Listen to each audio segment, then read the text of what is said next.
Record. All right, we're good to go now. Wow, what a month has it's been, hasn't it? Oh yeah. Hello, both again. Like we're after the heavens cross and after all of the things, but like the waves just continue. Like in the last couple of days, we had huge human spikes, and all sorts of things. It just never lets go. Today my day, okay, so today my day has been like I got up really late. I played around on the internet a bit, went for a nap. A whole day I slept. That was it. Do you find that as well? Like this, just sleeping a lot and sleeping. Yeah. Yeah. I once slept more than 9 hours. Yeah. I mean, this was just incredible. And it became a little bit less during the day. Before I slept very often during the day.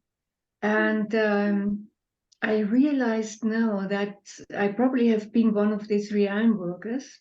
And as I am often in the mind, my soul kept me asleep to be able to walk in the other realms. And this was now such an epiphany for me because I realized what has gone on. It was always with a question mark. What's going on? A little bit. I mean, I knew, but anyhow, there was some kind of a question mark. And after I was informed about everything, it was so clear. It came to me before, you are a realm worker, and I said, no, that's not possible, not me. The usual thing, doubting myself. And then I said once to a friend, probably I am a realm worker, but I'm not in the forefront. I do plant the flowers along the bridge, along the way. And so yesterday my soul told me, yeah, I joined in 2015. So I really was not in the front, but at the end, I was there as well. And this explained myself so much. Also, myself, I mean, it's abundance was always a theme for me. And I said, fuck you, poverty, fuck you. I want to get out because I was abundant before. Why? Why do I stay like this? And had in 2018 all this diseases and things like this. And so my master was just laughing, it had to be because I know you and you know yourself. If you would have been really in a good shape physically and have money, you always have the bumblebees in your butt and you wouldn't have stayed like this. So what I feel now since or after Heaven's Cross, that gravity is really losing and things are coming to me just like this. And that's something really, wow. Wow. So Doris, to me, you feel so incredibly abundant. Like to me, you feel always royal and abundant, and someone that has incredible style. Like the way you carry yourself, everything about you to me feels royal, and stylish, and like I just see all your other lives in all these high class, European upper sort of, but it's not about whether like so high class is bad. It's not about that at all. It's just that you carry yourself with this kind of dignity. So it's beautiful. To me, it's beautiful and very inspiring as well. Yes, thank you. It's I know there is an incredible abundance within me. And now my soul told me, no, it can come out. But I said, I told you before, most of my lifetimes were in royal families. And so, of course, in this lifetime, I was one of the abundance, but I also had to come down from the ladder and get into mass consciousness, to play these power games where I was the loser. and to be really down at the bottom, having nothing. I've lost all my stuff and stood there with nothing anymore. But on the other hand, I just reflected this morning, when I stood there, having really naked, having nothing at all again. And my brother-in-law came up and said, our house, the house I inherited from my father in near Zurich, is empty. They lived at this time in Italy. Don't you want to move there? Because it's necessary. There's his father was somebody very famous with the biggest private bibliothèque in Switzerland. There's lots of arts and antique stuff and so on and so on. So it was the inside was very, let's say, worthwhile. So I said, okay, yeah, I moved there. So I lost my apartment, I lost everything, and then immediately got up and here you can move into this house. So you're moving. So when are you moving? I mean, this was in 2004 when I lost my gallery. In between, I went back because when they came back from Italy, it was not so appropriate to be there again. But I know that I moved a lot of energies in this house because my brother-in-law didn't have a good relationship to his father, who was, when I saw pics from him as a small child, I had the impression he was an ascended master coming back to Earth. And he didn't have this relationship to his father, so it was me explaining him his literature, his religious philosophy, and art and things like this. So when my job was done, I planted the garden. It was a paradise at this time. But once my job was done, I could leave. But now I told myself, because here to stay in this apartment, I got so sensitive, I can't stay anymore here. So I said, fuck you. I want to move now. And also to my soul, no, I really accepted all throughout all these years. I never complained really, but now it's time to move on. So yeah. and I feel it's coming now because there's much less gravity here now on Earth. So things can happen much quicker. And what was your experience like with the Heaven's Cross? And did you feel yourself, flying into other realms? Or yes and no. It took some days, not immediately, but some days afterwards, yes. And I felt when I heard it the first time at the 22nd, I was in a way crying, and I felt that my body gets opened. I really was expanding, opening myself. I sensed my my heart, my master, the soul. But it was so changing in a way that I was able to realize it a few days later, what was going on. And still I would say there's nothing changing and everything changing. But what I really perceived is the tremendous opening and flowing into the other realms and letting this wisdom. What I feel is now the wisdom is really coming in. So yeah. How did you experience it? Dear Hans Christian, you go first. You go first. Yeah. For me, I must say it wasn't like that big of a deal, I must say. So, but anyway, you go first. Yeah, I had Shaumbra friends over, and we were sitting on the porch at my house. I bought some shrimps and oysters, and then the others brought food, and we were eating and drinking, and we were saying, let's just celebrate the opening of the heavens. And that was 22nd in Australia, so it was actually before the Crimson Circle, because they did it Wednesday morning Australia time, their celebration. And some people were nervous about, oh, something very big's going to happen. And I always had the feeling that it will be all very slow timed and it was confirmed on the next shout that Adamus was saying, look, it's just the door opened. You can't shut it anymore, but it's a slow thing. And but I realized that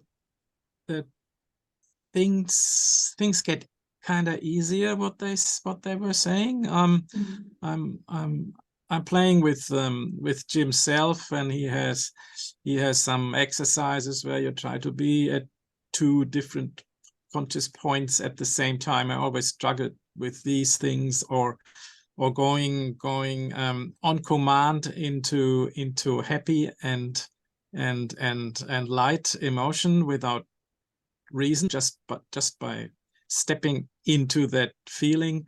I find it is a bit easier now than it was before the opening. So I reckon, I feel it's supportive, but of course we have to work with it. So if I'm grumpy, the heaven can open as even twice as much. I stay grumpy, you see. But if I decide to wake up in the morning and take a deep breath and say, okay, so let's make this a great day, and shift my feeling into an expectation of a good day.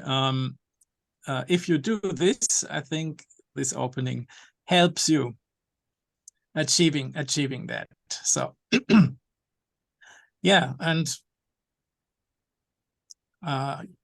it's as much you put into, I also had last week helped my daughter to get on the plane. She's going with her partner to Vienna in Austria for 12 months. For 12 for a year? Wow. Yeah. Her partner has got a job at the university in Vienna. And my daughter said, "Oh, I will find work there." And she just wanted to practice her German skills again. Her partner is British. She doesn't speak German, so I think my daughter will be a bit help to her. But I miss her now. I put my youngest child now is now in Europe, and I'm sitting in Australia. That feels a little bit. You come to Europe. You can visit her. Well, that's what I'm looking at. Maybe in September, going to Europe and visiting. Yeah. So that would be a bit of a kick in the ass to say, look, Hans Christian, would you like to travel? you lazy couch potato. Yeah. Okay, go on. And the other thing, what I'm looking forward to, my oldest daughter in Melbourne. I don't know. I think I didn't mention it. She is pregnant, and wow. And if everything goes well, end of July, early August, I will be grandfather when everything goes well. Congratulations. Wow. Congratulations. Yeah. Because the grandkids are best, aren't they? Because you don't have to do the hard work. You just enjoy. Yes. Yeah. That's what they say. I don't know. That's what they say. That's true. For my grandchildren, I did have time. I didn't have this time for my children. But when my daughter had to study or didn't have so much time, I went there because it was after I closed my gallery. And I was there for the kids. So this was fine without any responsibility. Wow, and then wow, congratulations. You've got some huge big news this time, like, physical news, like your kids moving and having children, you becoming grandfather. Wow, it's big. Yeah, wow. How do you feel about it? Do you feel quite happy? Looking forward to that? Oh yes, I'm looking forward to become grandfather, because yeah, young children are so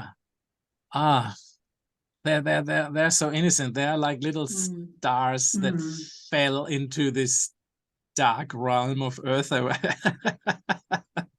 and they are little lights falling in on here. So I'm looking forward. It'll be we know already it will be a boy, and because my daughter is together with a woman, so the father was a sperm donor, and the father was almost 2 meters tall. But my daughter is rather on the little side, so it will be interesting how this child will develop. Yeah, my friend, I have a friend who had twins like this. She had them at 44, Shambra. She had them at 44. And also like this, and yeah, it was quite an incredible experience for her. But she was the kind that said, okay, you're in my place until you're 18 and then out. Some people are just different. Yeah.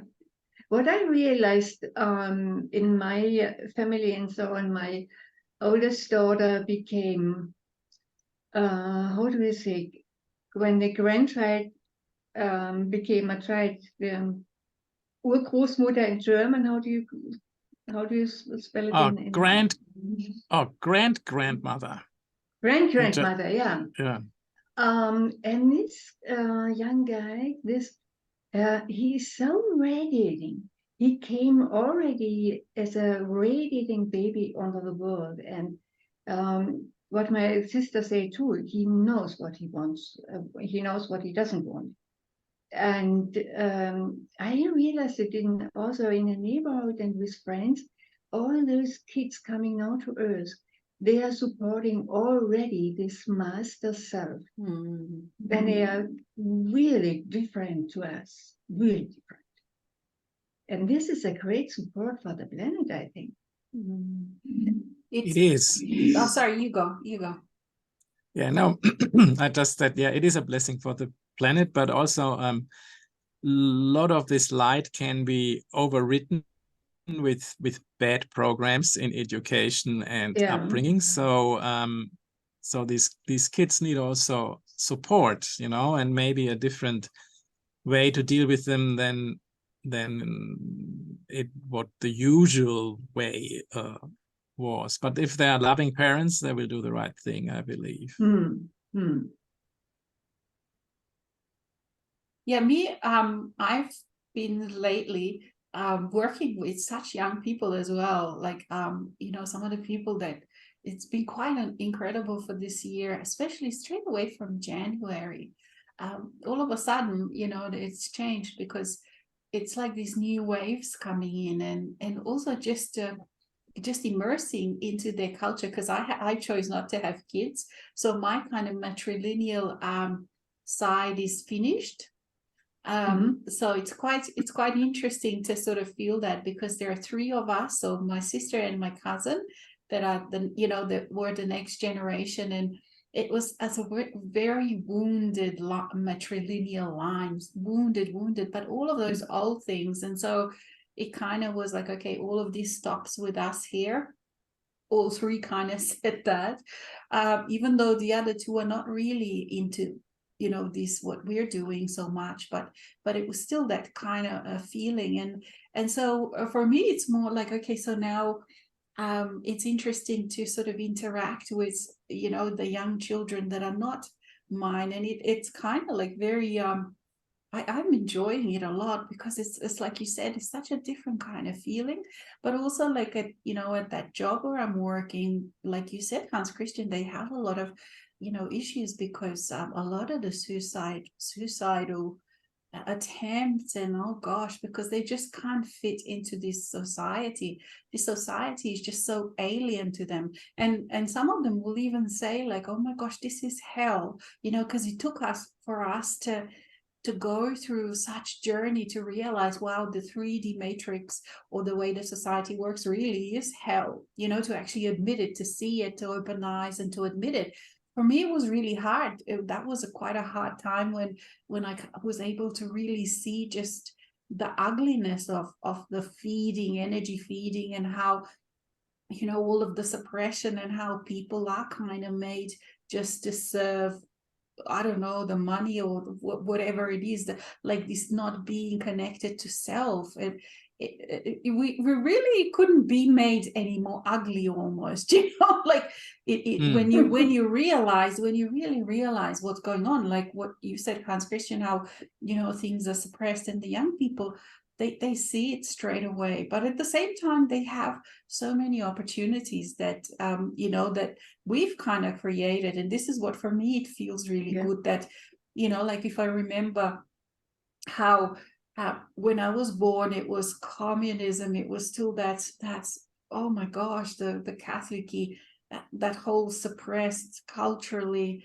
it was such a different time. And then we were activists, and we constantly had to feel differently within ourselves and make different choices, so that young people now can be so much freer, if when they choose, and if they realize, and of course, once they, like, depending on their circumstances. But I kind of celebrate it, but at the same time, I'm thinking sometimes, oh my gosh, should I come back one more time to just live this kind of life that is much more freer, and just have fun and just dance. And then I realized, well, I can just do that now. So I'm kind of doing also that now, now. But I must say that I do find it a bit more challenging to find, I have to kind of look for younger people, because the people of my generation, us, like, let's say, if we identify as Shaumbra, we're so all over the world. And so that I kind of have to look more towards younger people to actually, have, because I don't feel the age that I am, and I don't fit with the people, because many people still are very caught into the matrix. So how do you find dealing with that? Do you find that much easier? I mean, I know you have Shaumbra, both of you have more Shaumbra around, but I find that Shaumbra sometimes are much harder to actually interact with, because if they're still dealing with all of, they're walking through the valley of darkness, then they're not a lot of fun.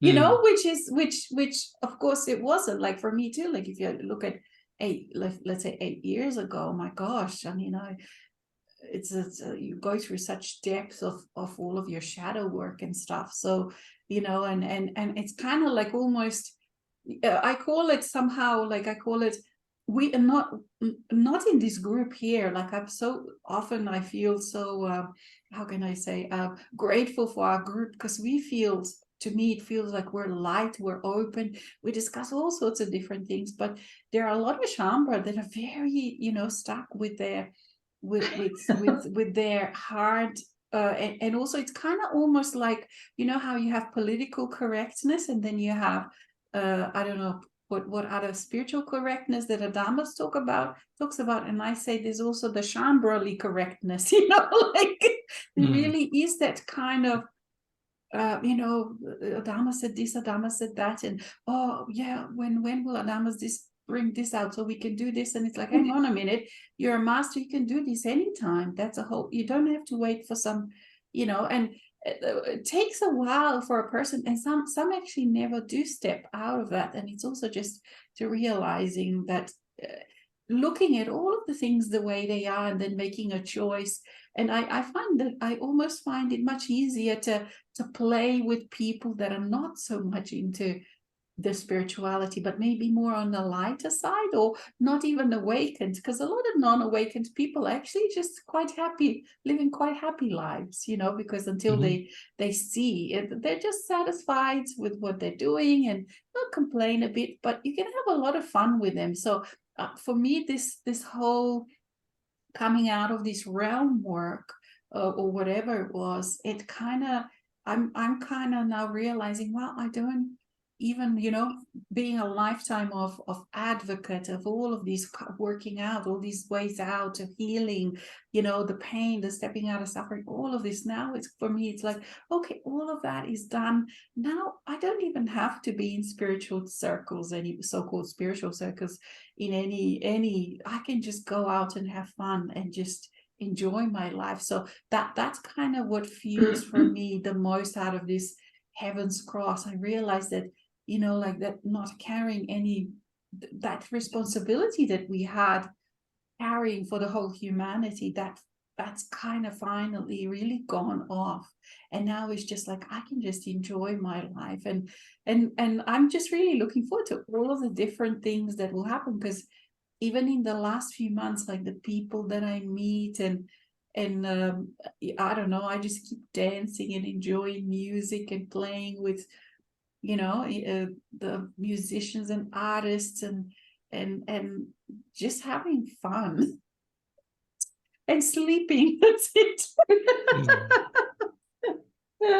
You know, and so for me, that was the actual event. Like I did together with you know, when Crimson Circle as Shaumbra, I did that event together because it felt like that somehow culmination, even though for me it didn't feel a huge thing, you know, but it kind of is like I think you, Doris, was saying a little bit similar in this way, that for me also I'm feeling much more like being able to just admit and acknowledge the work that we've done, because before we've been so involved in it that it was hard to actually see outside of it. But now I'm realizing, wow, I was this, and I can now celebrate, let's say, all of these people now, new generations, like we talk about, because of the work that I too did, you know, coming out of all that heaviness. And now I can celebrate their freedom, that they can do all sorts of, you know, even choosing, like, let's say, you know, same-sex partners and all of this, that, let's say, if people couldn't even, I didn't even know a gay person existed until I was like 22 years old, you know, this is how closed in that society was. I didn't see a Japanese person or a Black person until I was like 19. I think I've seen one Black person, one Japanese person, that's it, you know.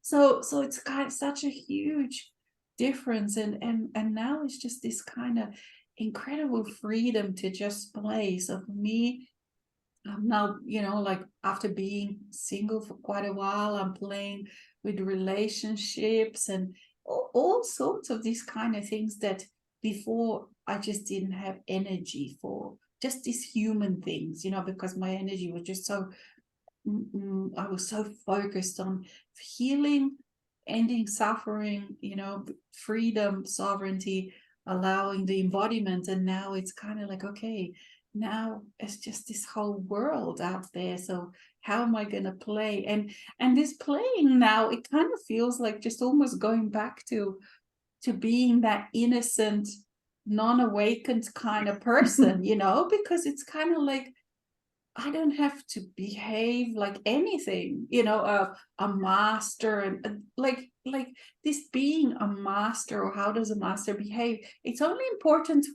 It was only important when I didn't really feel like a master, you know. But after, it's kind of like after, it's like that Zen, you know. What do you do before and after? Before you chop wood and after you chop wood. That kind of thing, you know. Sorry, you go. Yeah, but being a master, it's also a kind of identity with which many Shaumbras do play. And right away, I must say, I stepped out of the Facebook group from the Crimson Circle some years ago already.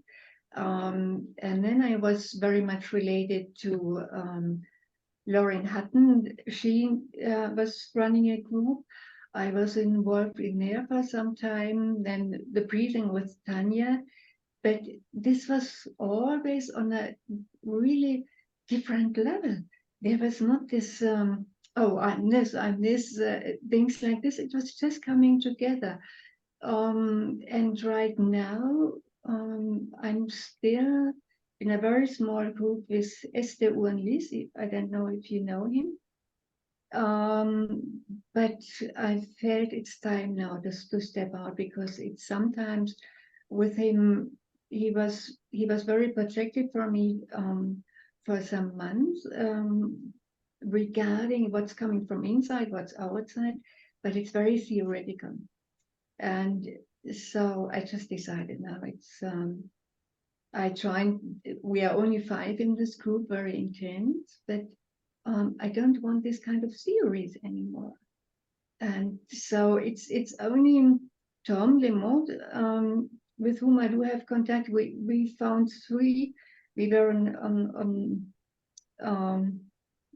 we had a video call last night for about 3 hours. And there was really the exchange he is the only one without any you can fly with, how do you call it, Begrenzung, Hans Christian? Limitations. Yeah, without any limitation. We think you can fly. He is very creative too. So we did exchange, and this was so great and so supportive that I said, well, yeah. And I think I'm a little bit older than the 2 of you. I'm going to be 80 next year, and was born in 1944. So it's a 44 number in June, and on the 22nd, so in my birth date, I have the 22nd, the 2 twos. So I was with the 22nd of March with the Heaven's Cross. I have it in my birthday. And this was a time, Madame told me sometimes later, it was a very tense time. It was still during the war, but the Americans already landed at the Normandy. So peace, you could smell probably the peace. Those who wanted to smell it, they could. But it was a very tense time, and Madame once told me that I was one of the first, being different than the others, bringing the light to this country. And so when I talked with Tom about last night, I became aware what I have done. I didn't realize before, but in looking back, I became aware that I really paved the way for all those who came afterwards, because Adamus once spoke about it, I think about 45, 46, where the generations where they have been really lightful and so on, but it was 2 years after the war, something like this. So when I realized this, I did suddenly understand all my sadness sometimes, being rejected, because even in the kindergarten I was different than the others. But I had in our garden, my father created a small, a little lake under 2 trees, and this was my paradise. Was my plants with the water, with everything around there, and I always went to this garden. This was already as a small child, this was my secret garden, and there I got all the energy and things I did need. But it wasn't always easy for me. But looking back, I said, okay, anyhow, I've been living in different countries. I was really happy with with all my things I've been doing as a librarian, as a gallerist. It was fulfilling. I loved it very much. So And this kind of insolvency, it had to come really to letting go the old stuff, everything, letting go, and being here as the human I have to be here for now. So yeah, I look back and say fine. No matter what, I really had a great life. And once I lost everything, I was looking back and said, okay, I've been living in Los Angeles at 68, 69. My ex-husband was a researcher at university and also did some teaching there. I went there as a guest student, but also worked in a library, in the only German library at this time. And so on, and we did a lot of traveling around, but I felt it was a time of Joan Baez in San Francisco and so on, with all these rebellion songs with, I don't know if you know the Musiker Hair. Yes. And I had the 2 LPs. And we saw the musical in Los Angeles with the original, with the author, because in New York it was already prohibited, but in Los Angeles they could play it. And I still have it, Let the Sunshine In. I got really goosebumps, and I mean, Cohen and all these songs, Joan Baez, it was at this time. So and I came really as somebody innocent from Europe, from Germany. I didn't really know what's going on in America. And with all this experience, I've been living in Paris during the revolution in 68. So in 67, things like this. I was always at this place. We lived in Geneva when my ex-husband was part of the UN.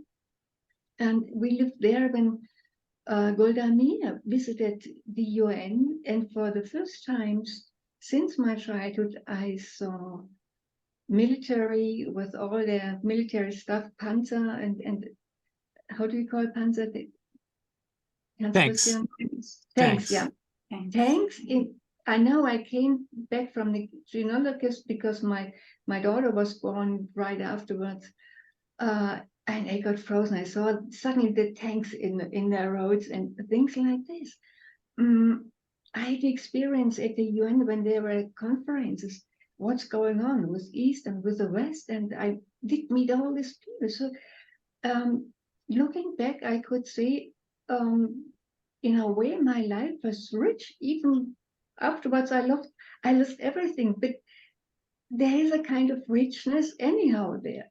So I never complained really, because I had this substance within me. It's everything is there, and when I didn't have any money at all, my family is here to support me, so I don't have to ask. It just comes. They know when I need money. This is.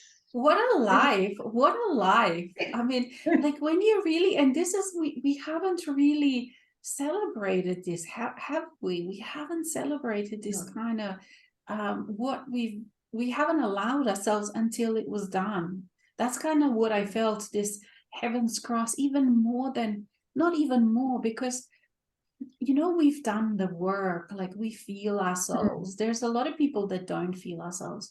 Here even though sometimes we can doubt it, but we can hear we can hear the whispers and all of that. So that was huge. Yes, this Heaven's Cross, but this huge is just also to actually step out of this story, isn't it?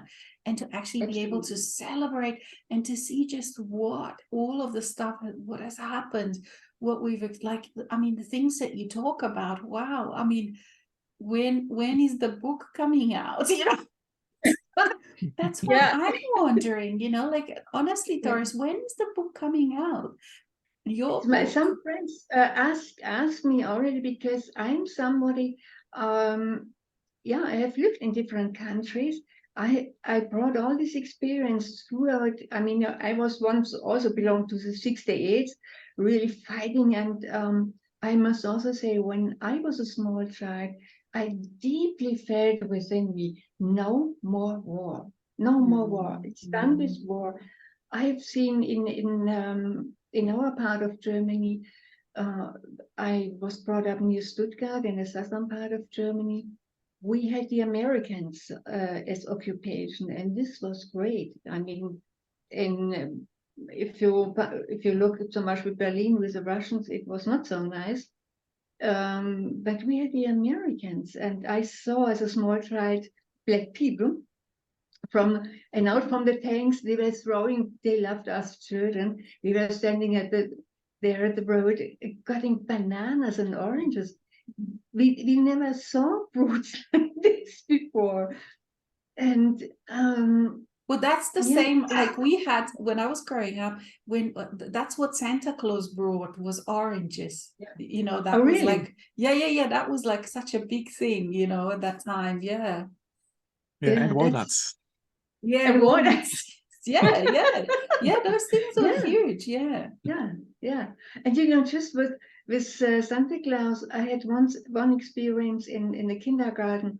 I did always what I wanted to do. I didn't hear what the kindergartens, the adults were called aunt. I didn't listen to the aunt. I did what I wanted to do. So when the Santa Claus came, all the other childs got some packages. And for me, he had a stick. Well, Doris, you didn't behave. So I went home and I said, because I felt so innocent. I asked myself, what did I wrong? I just have been me. But a few days later, as we had the American occupation, there came a helicopter with a Santa Claus for the American kids, because there were many soldiers there in the town. But they could go inside, and for us for the German kids was some kind of a barrier there. So I was in the front row, and you know what? The Santa Claus came directly to me, putting me a big sack of sweeties into my hand. And I never forgot, this was the greatest day in my childhood, because the Germans rejected me, but the American Santa Claus, he came, and I got the biggest bag of chocolates and sweeties and things like this you can never. I mean, at this age, at 5 years or so, it was just heaven's cross, something like this. So yeah. Yeah, I think I have to. I have so often been asked that when I closed my gallery, there was really black magic. I had to go through for years, and it was really Archangel Michael accompanying me, Yeshua, Mother Mary, and Maria Magdalena. With them, I could survive. Otherwise, I could not survive. Impossible. For me, I had huge entities inside me as well. So this you're talking about black magic. I guess that's kind of what you felt, maybe. No. It was obvious, because somebody helped me. I once asked him. He came into the gallery and said, "Oh my gosh, there are demonized stuff here in the gallery, on your car, in your private home, and so on and so on." And I felt it, because I couldn't. I always had a good relationship with my artists, with the collectors and so on, and suddenly it went all wrong. I couldn't. There come nothing, no money in anymore, and things like this. It was absolutely obvious, and I felt it. I sensed, why do I behave so different? It's not me. I sensed it for years. And then a guy came along and said, "Oh my God." And he stood there, and I said, "Well, what can you do? How can you solve it?" He said, "Yeah, with the angels and with Archangel Michael." And I looked at him, because at this time I wasn't spiritual at all. I looked at him and said, I thought he's coming from another planet. But soon afterwards, I felt Archangel Michael within myself. He told me, you already know, you can also do it by yourself. But he was also always there to guide me, because it was so heavy. It was so extreme. I sometimes felt I'm here in the middle and there's a circle around me with guys with the guns, just shooting me. But I could leave. I could levitate. So they couldn't shut me down. But it was extreme. And so I know darkness is my divinity. I had to dissolve something from Atlantis, where I did also work with dark energy. So yeah, it came up in this lifetime. And so once I realized that, yeah, my darkness is the divinity, I got over it.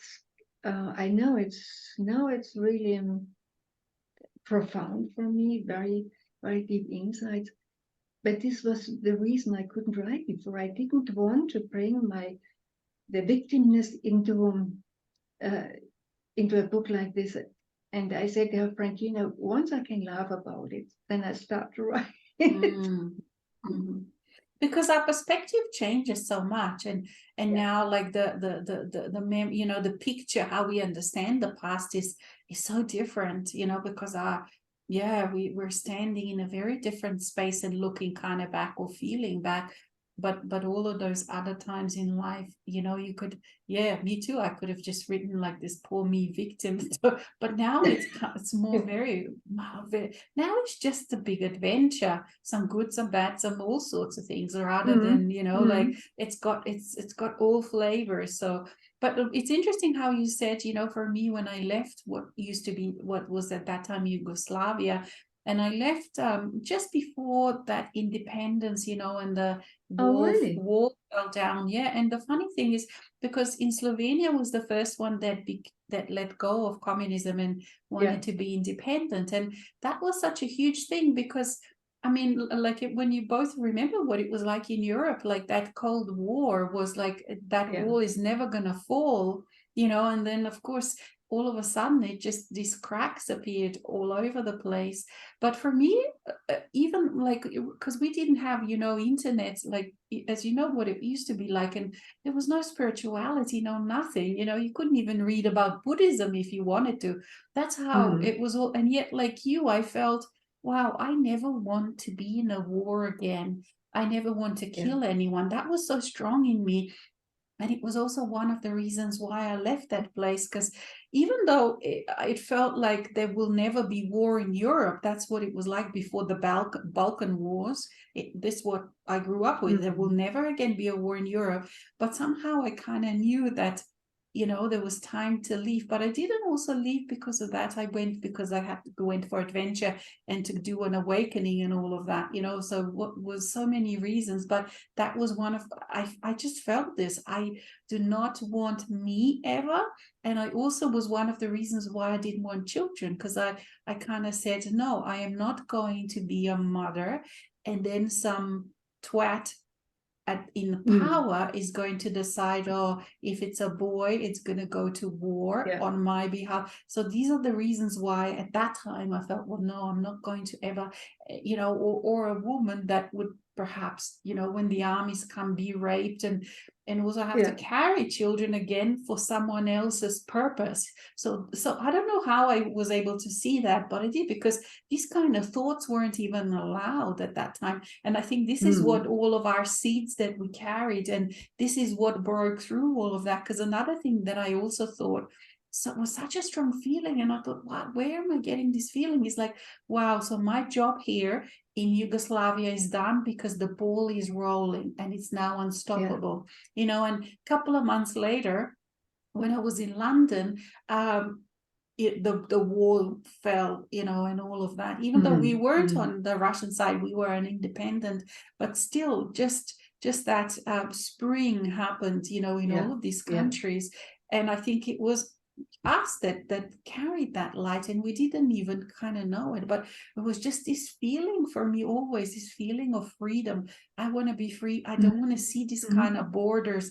I don't want walls. I want new. There was just such a strong feeling, and this feeling never left. And then when I was already in Australia, I remember in my early 30s, I had like a quick fling with a guy that was then actually was born again Christian, and it was and he introduced me to this Christianity, and that was after I was very much into New Age, and I even through all my astrology books, I went like from one to the other for about a few months, but it was interesting because all of the books, the Christian books, would fall out. You know, it was the time for me to explore that, and in that time, kind of what happened was that what I felt was that Jesus was appearing to me. So that was before I even knew anything. So I was living on my own, and then at night, like I would do that full on. What I now know is that during that full on awakening, you know, I would sleep 3 hours for a few months. I would just sleep like 2-3 hours. And then this being of light appeared, like I could see it in my room.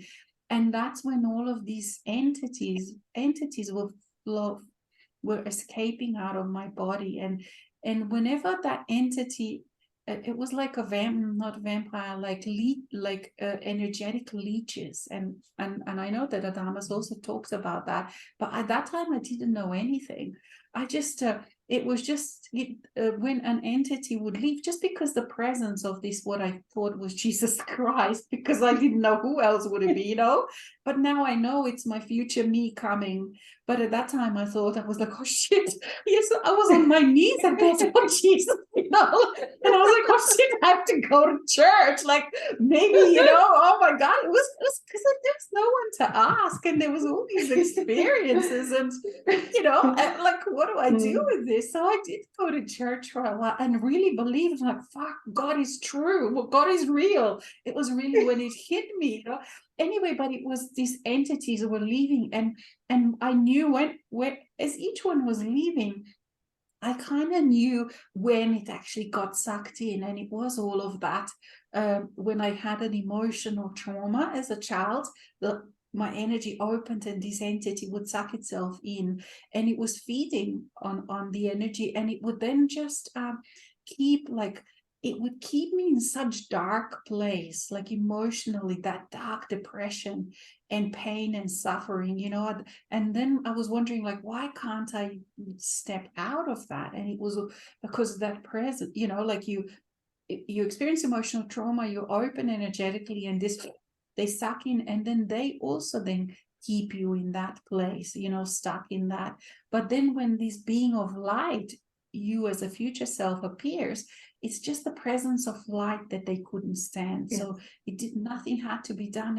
And then afterwards, I could then start for the first time really start working on it, because my energy, I was kind of much more freer, but it was full on experience. And then of course, you know, after 3 months sitting in that church, and born again Christians are far, they're full on very fundamental, you know. And I thought, you know what, this is not a place for a woman. And I said, dear God, if you exist, I'm abandoning you. I'm divorcing you because you're fucking sexist. And I left. And then for about a year or two, I thought, I'm going to hell, like, because I couldn't deny this spiritual side, you know, because that being of light was appearing, because I had those experiences. And that was actually just when the 9/11 happened, that I was actually So I kind of was really knew what George Bush was like, because he's a fundamental Christian, because I was just actually, it was when 9/11 happened was the last time I went to that church. I came out, we had some kind of event, came out, we saw on TV those planes, and that was actually the last time I went, because I thought this is not for me. But it was good for me at that time, because I read the the whole Bible. I read from page to page. I really dived into. I didn't realize what Christianity, how deep within my energy it was, just by being born in a Christian continent, and how deep all of those beliefs and all of those limitations were. So that really helped me to kind of dig out and let go, because they were so deeply embedded that I didn't even have an idea. So it was, those 3 months were really well spent, but then it took me quite a few, maybe a year or two, to really step out of that, because it's so sticky, that the Christianity of not that real sacred Christianity of the saints, but that overbearing rule that is just all about power. All these rules and regulations and things like this. I mean, I was lucky. We were the Protestants, the rebellion as always. Not so much involved in the Catholic Church, and I never have read the Bible entirely. I felt that I'm God, the God within. I felt that I wasn't so much interested on what the church is teaching and so.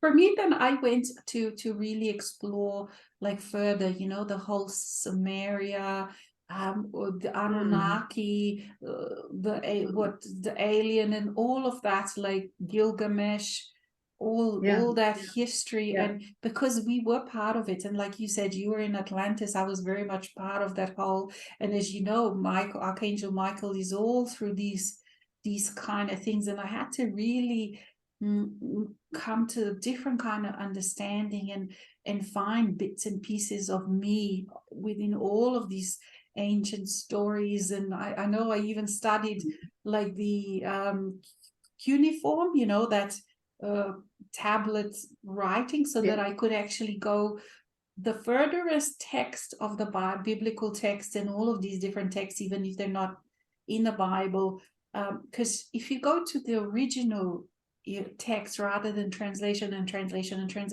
is kind of very, very different, you know. It's very, but and there are quite a few real beautiful truths in there as well, and all of this, all of this is added after. But it also made me feel all of those spaces within, you know, even like, for example, if you look at Aleppo in Syria, all of those areas, how for example, Aleppo, they used to be this incredible, well, what we call goddess, but a very strong, like Mary Magdalene, you know, like a teacher like that.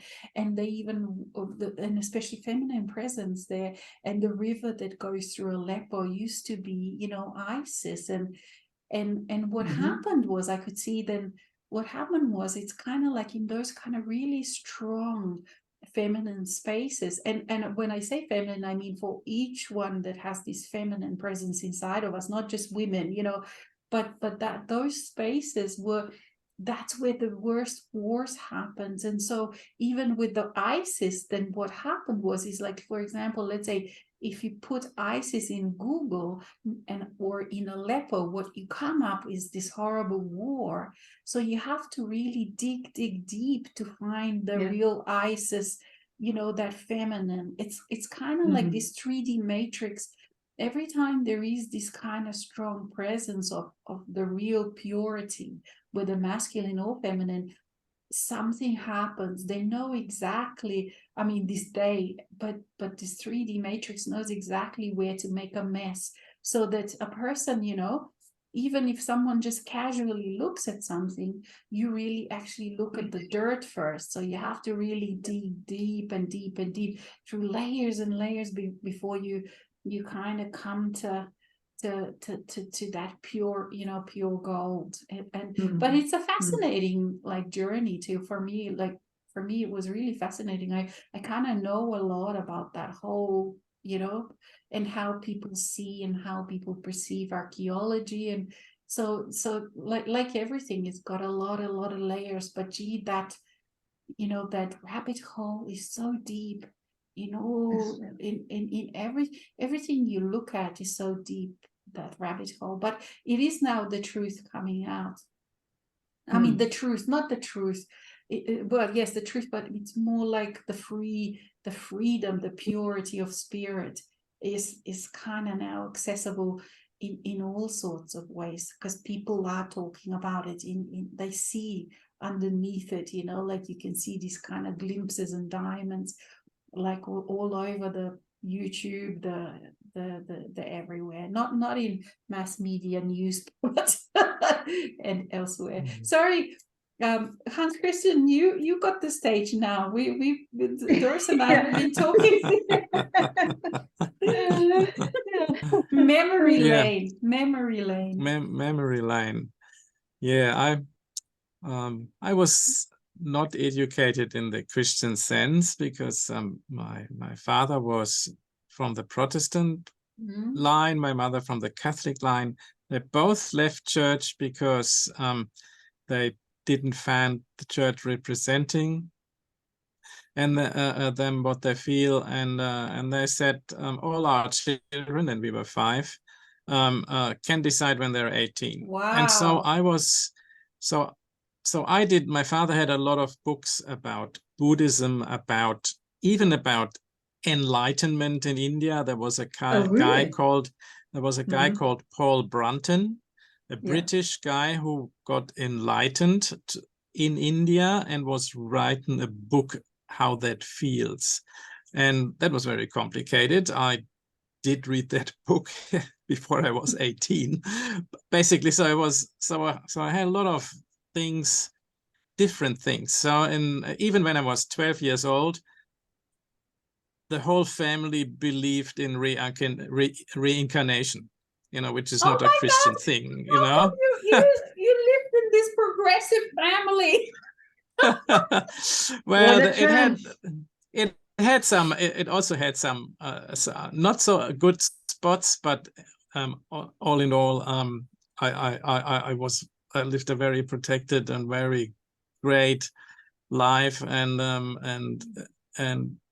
even my wife I met later on, she told me just last week, she knows in a former life she was my older sister and I was her little brother, and she had to take care of me. And for some reason, something went wrong, and she had to come back and take care of me again. This is.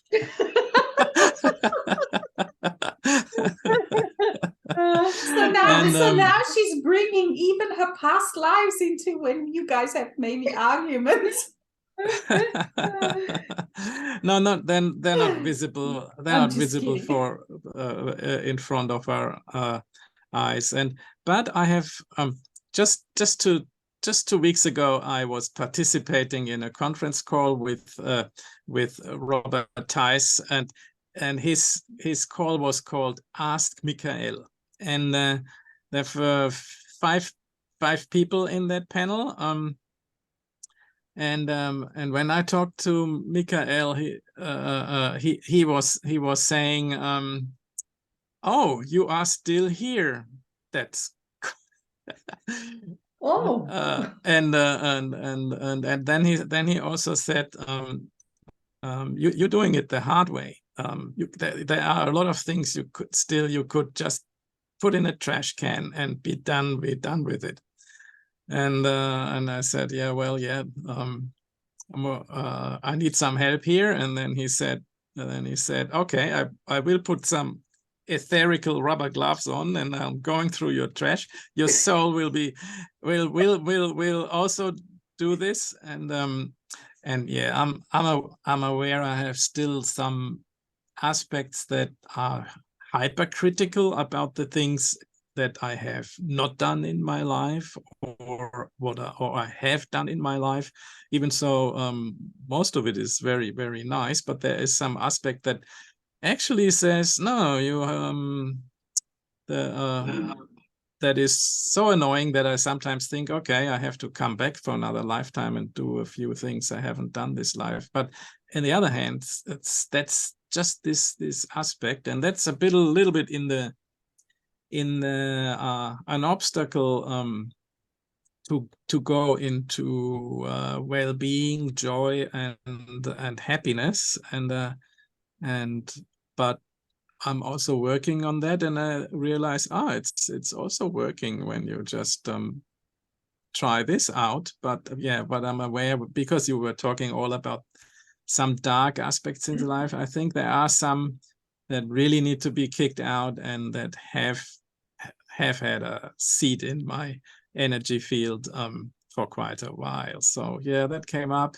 But apart from that, I was just 2 days ago, I was looking into some photo album photos from me with 5-year-old, 12-year-old, 17, and I thought, gosh, what a nice life you had. I forgot about it just because this other aspect is sitting on my back and saying nah, nah, nah, How is it?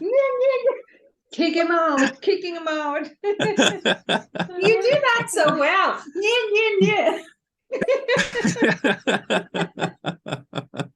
Actually, this is what I might do it again. So I have a recording I may use in some of the reel when I need that. Then it's going nah. Use it in the reel.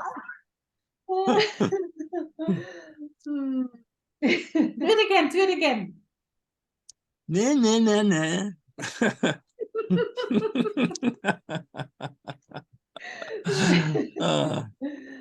I have to remember what minute it is, so I'm gonna use it.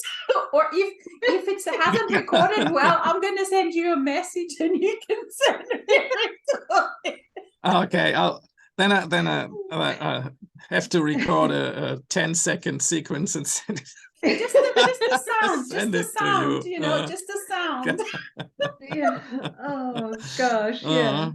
Yeah, because this is what I feel like now, doing much more light-hearted things, because like Hans, Christian, because you say, okay, because we've been focusing so much on, because we just focused on negative so much, and then all of a sudden, not negative things that needed to be released and blah blah blah, and we forgot. Me too. I'm like, sometimes I look at things and I'm like, oh my gosh, there's been so much else in a life.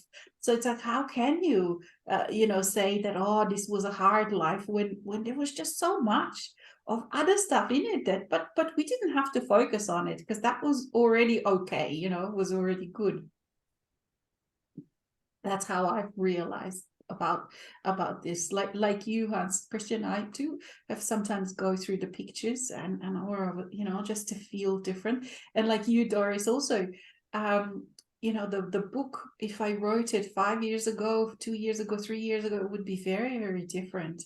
Even whatever you write, even now, like an article, and I read back sometimes, but not many times, because it's like, wow, I was such a different person then. But at the same time, you realize, wow, what a wisdom. The wisdom is already there, whether you look at it 5 years ago, 7 years ago,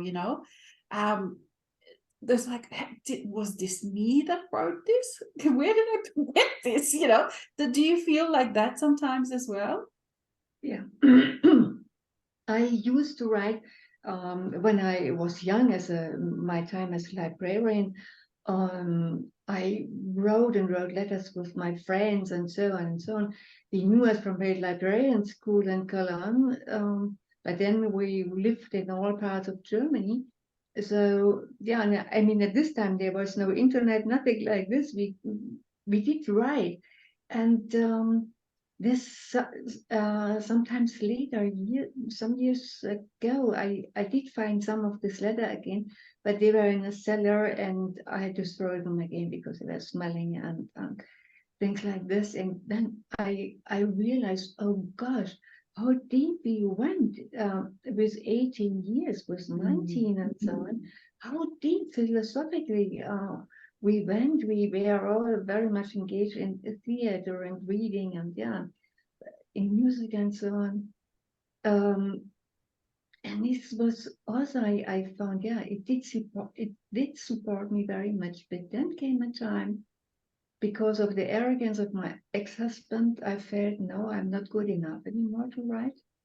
I stopped writing when I was running a gallery. I had some art historian students also who did the writing for me. We talked about it, and they wrote it down. I suddenly, it was also an aspect or a demon who was there. You are not good enough to write it anymore. You can't express yourself. And this went on for years. And now I did start to write a little bit. My soul always asked me, write down what you experience day by day. I haven't done it yet because of a kind of a laziness, but I did let go this aspect. I can't. And I said, I can, no matter what. There are so many potentials within me. I allow them to come out, and I can. And dark aspects of Hans Christian, there were many, many around me. They came up once I read a book from Kim Maria Seppala about enlightenment, and it was so intense. I got this like a knife in my heart. I got it during this time. I was really deep into this darkness. And then afterwards, I invited them. Sometimes they came immediately, sometimes years later. But when I wake up during the night and I get like a heart, I can't breathe anymore, like a heart attack. I knew, okay, these are my dark aspects coming out now. And just before Heaven's Cross, I was asked by my soul to dive in deep and deep and deep, looking at all my aspects. And it was shown me by the internet when I was reading something. Oh, okay, that's a subject. I have to invite this aspect and this one. So there was what I realized, there was a extremely deep cleansing on all levels. I did some cleansing here in the apartment. I didn't want to do it, but it came immediately without thinking it. I did some really going into the edges and so, and then I laughed afterwards. I'm doing it outside, and my soul shows me inside what has to be thrown out, what has to be cleansed. And this was very intense just before Heaven's Cross. And now I can feel, I spoke with Tom yesterday also, because one part of my soul is showing up now, which was very much covered until now.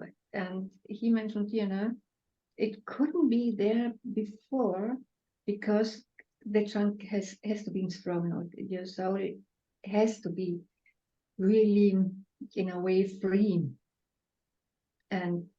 But now it's coming to the forefront. It's also an ascended master. And this is just, in a way, very soft and beautiful. And yeah, so maybe there might be some change upcoming. Until now, it was so often I was told about it and said, who me? No, it's not possible. But now I did let go. This is so important, to let go all the doubts. It's the doubt, but what you say too, Hans Christian, this all these doubts, just giving them a kick in the ass and letting them go.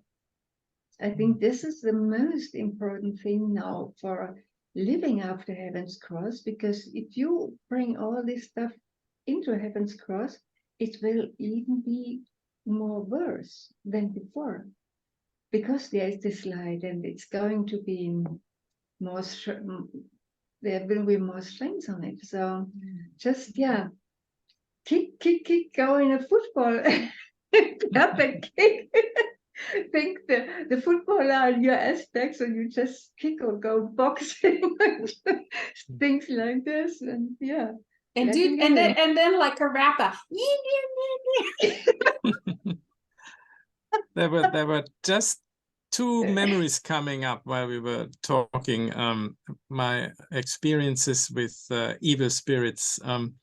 I was about three years old or 4, and at nighttime, in the room where I was sleeping together with my brother, there was a balcony door, and there was a curtain that went down to the floor, and sometimes the bottom of the curtain was waving forward, and I could sense a black cloud on the floor, pushing that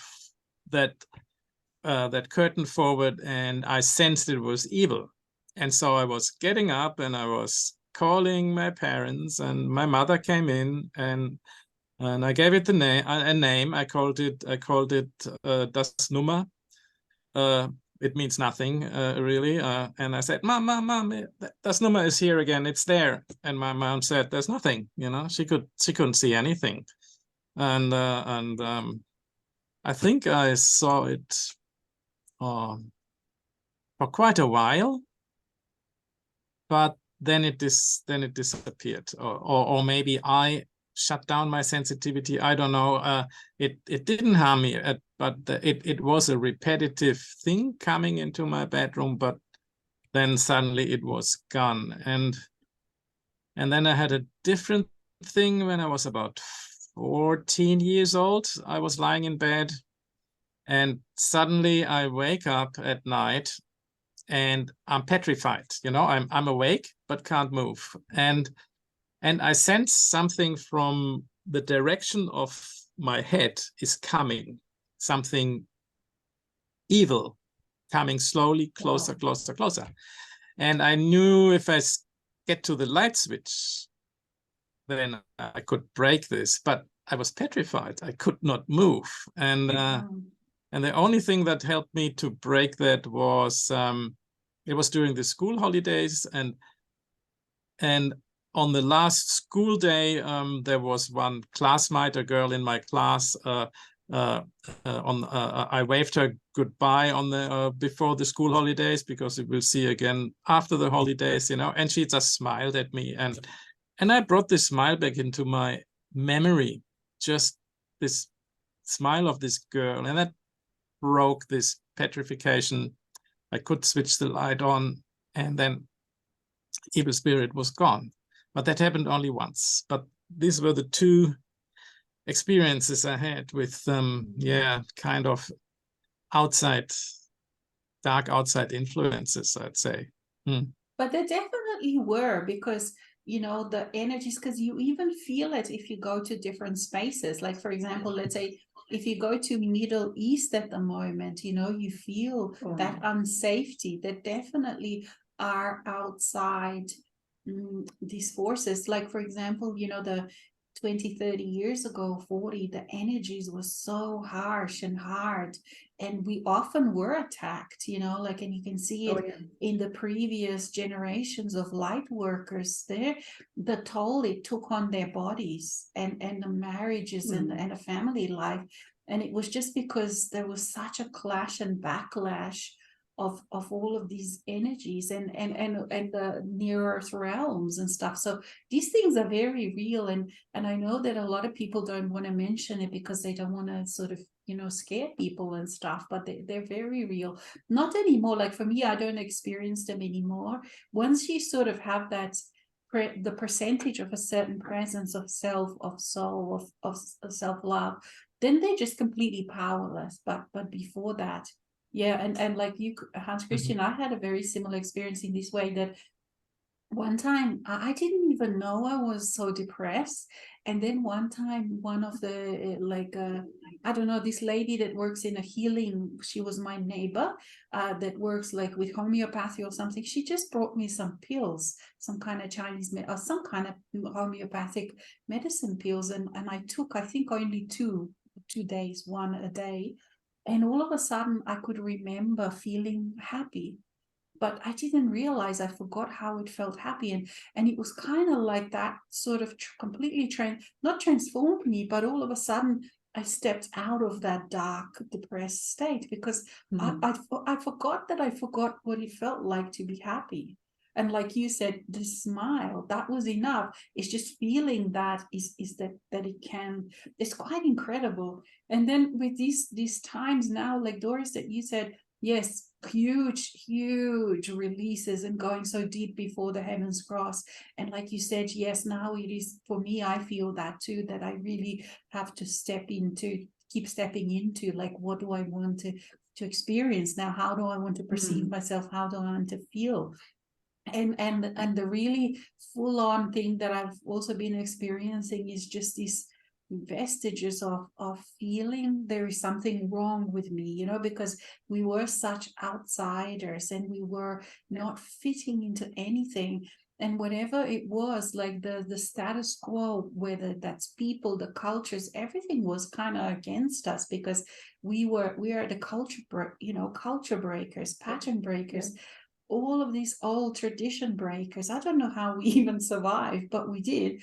And so to feel part of it all, you know, it's just such a unknown feeling. And so for me, I've started to really get glimpses finally of what it feels like to be completely blameless and faultless in a way that there is nothing wrong with me. That kind of feeling, there is definite feeling, but I didn't even know that kind of 100% feeling of being 100% okay even exists, because I didn't know there is anywhere. Maybe it isn't. I'm just kind of now creating this feeling, and it feels so thrilling, but it's not still fully present. It kind of keeps slowly coming, because I felt, like there's like, how can I say, like if you asked me 5 years ago, when I said, wow, I feel self-love, I absolutely have felt the most self-love I've ever felt then,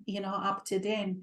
But there's constantly these new levels of all of these things, so I felt 100% that self-love, but now this 100% of these feelings so completely okay, accepting is this whole new level again, so it's quite incredible. And also, like, another thing that I'm kind of experiencing is just really realizing how, and Seth through Jane Roberts is so good about explaining these things.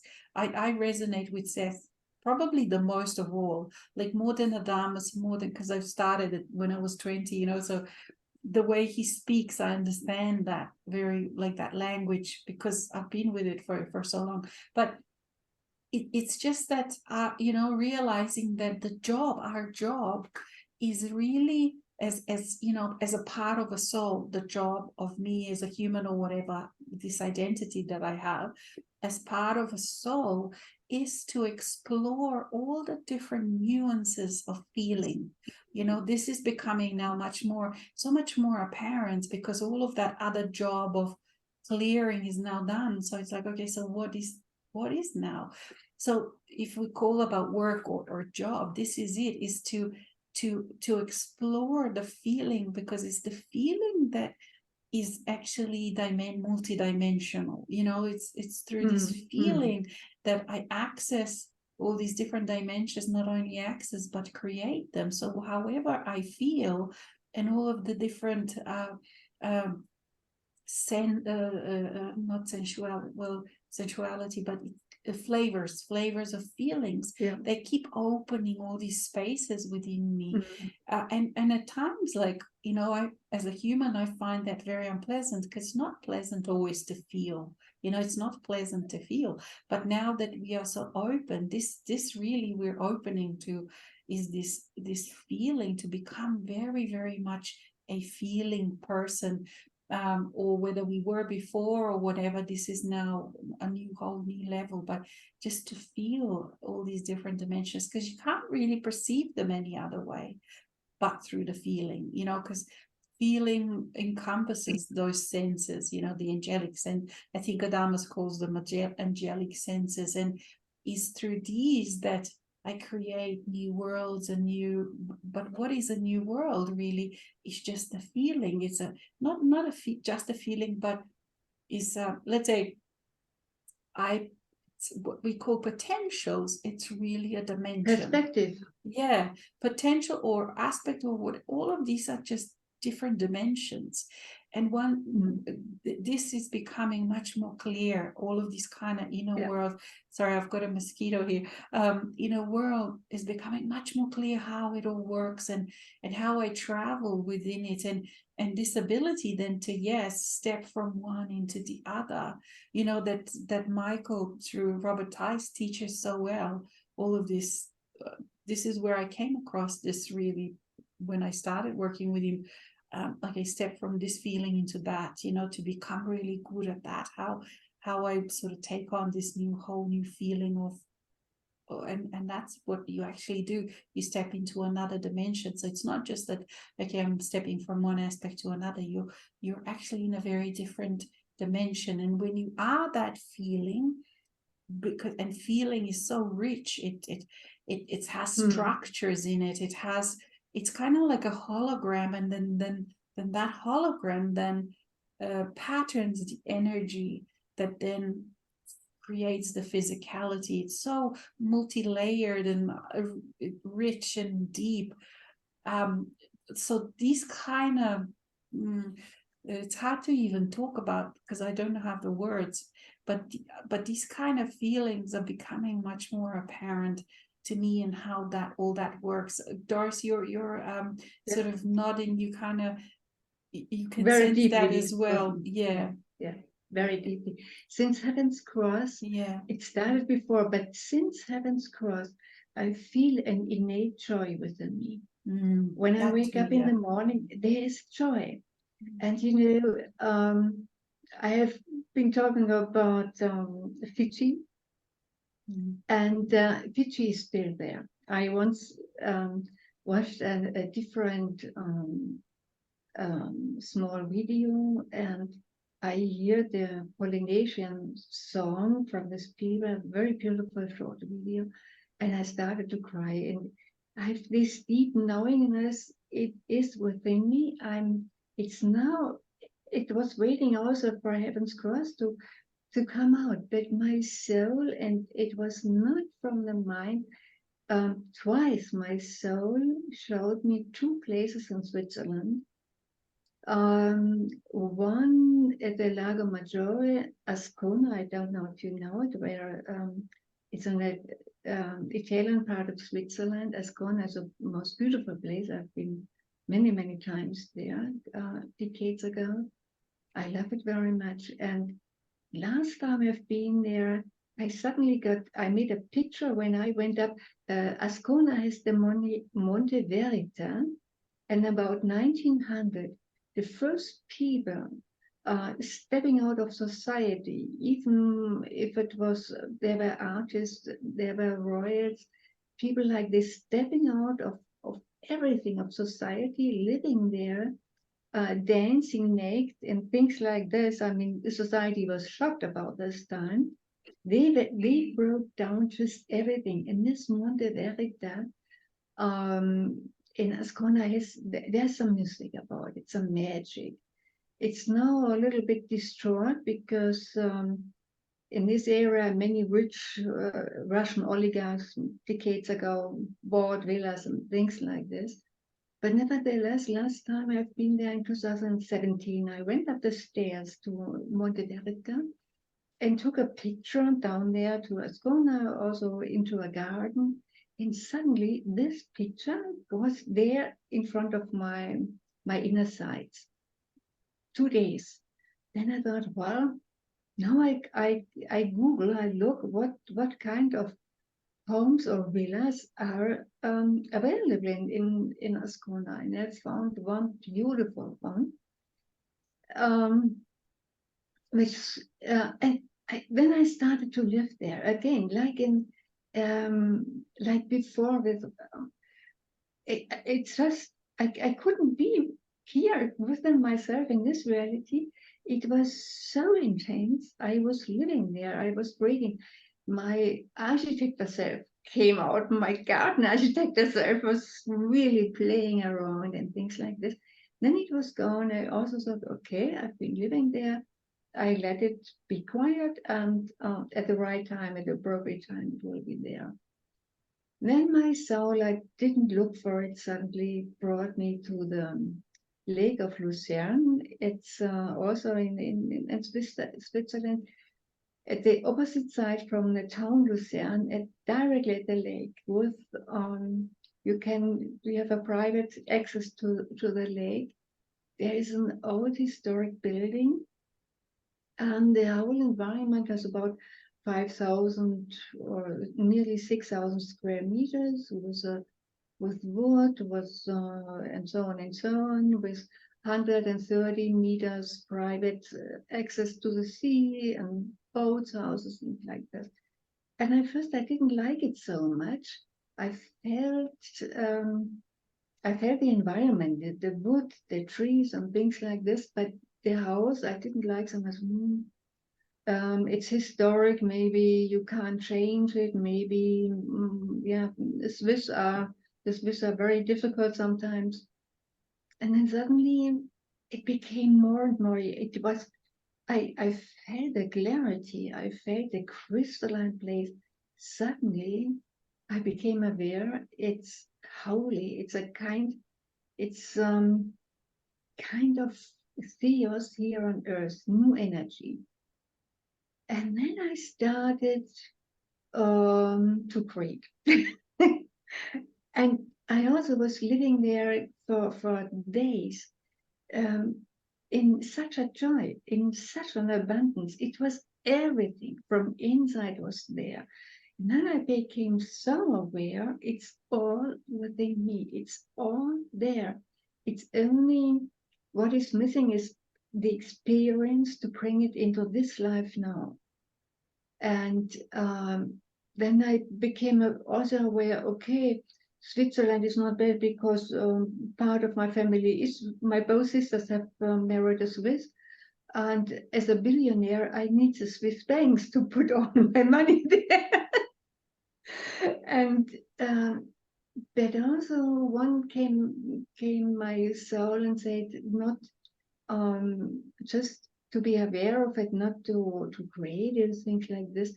But in this part of Switzerland, people are very, well, how shall I say, oriented on their tradition, on their rules, because it's not far away, but from Wilhelm Tell and Rigi and all that stuff, and they created their rules and things. So, and my soul said, there have to be some people from all over the nations, from all over the world, to bring some openness into this space. And in Ascona, it was, there are living many, many extremely rich people. And there has to be light to bring back this Monde Verite, to this magic. It was about 100 years ago. So, but not doing it on purpose. I'm sure you know what I mean. Not doing it on purpose, but in a natural way. And my intention was since decades just to create all these places around the world to invite people to come there. Not if there may be some seminars or so, everything is possible. But the main thing is just to have spaces around the earth where people can meet. And not only Shaumbra, but people can experience those kind of energies, isn't it? And because in those kind of places you do then feel like, and like what we talked about today, it only needs that one experience, doesn't it? That one experience of, that's what's been so often for me, when I didn't know how to feel something, like it's in dream, or that time when I wake up, or just somewhere in nature, I would just get a glimpse of this new feeling. How does it feel to be loved by the inner masculine? How does it feel to be loved by the inner feminine? How does this feel? How does all of these things? And just millisecond was enough for me to then to carry that and say, okay, next time when there was an integration, yes, I feel that now because I know how it feels. they're very new, these kind of feelings, isn't it? Like, Yeah. you can't just conjure them. I mean, they do come by themselves, but if you don't know how to feel, and this is what, like a lot of this work is also with people to say, okay, so find this feeling somewhere. How does it feel? Yeah. Because you don't know how to feel self-love. Majority of people don't know how to feel self-love. They've never felt it, they've nenever felt it. So, but you have to feel it the first time, even for a second. Yeah. Yeah, and what was very important for me as I sensed myself, and it was I didn't want to live there. It was not on purpose. I suddenly dived into it, and it was just my as it would be my real life now here at the moment. And what I experienced, what is so important, I was extremely rich, and now afterwards, when there was a thought, oh, it's too expensive, can I afford it? No, it's everything is just there.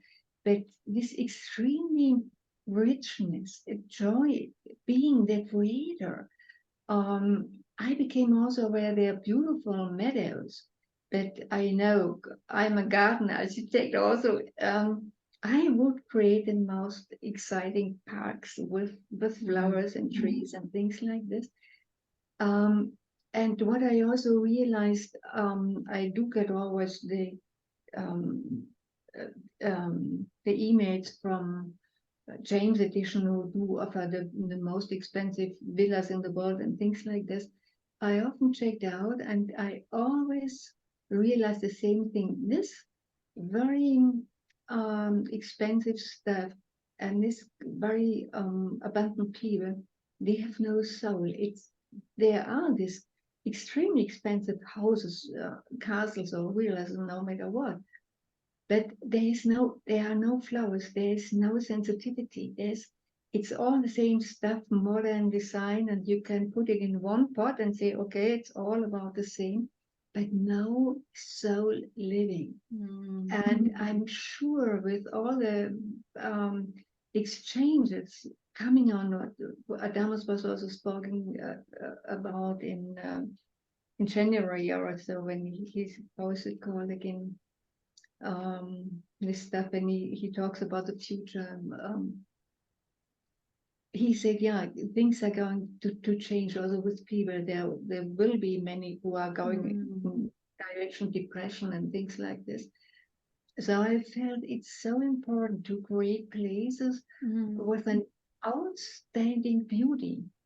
I'm coming from the Venus, and this beauty is within me. It's natural. But I wonder if like when you're talking about places, and I'm just wondering whether we are now what you're talking about, that we carry this inside of you, because you, like, as you're talking, I could feel in your energy this beauty and this abundance, this outrageous abundance, like.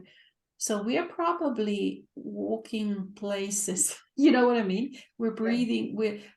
I wonder if this is the case, because for me, I must say that, like, it's interesting because some people do feel like creating this kind of, a little oasis. But for me personally, I don't feel that I need to create, some people feel like, oh, I'm going to have a place where people can come and do workshop.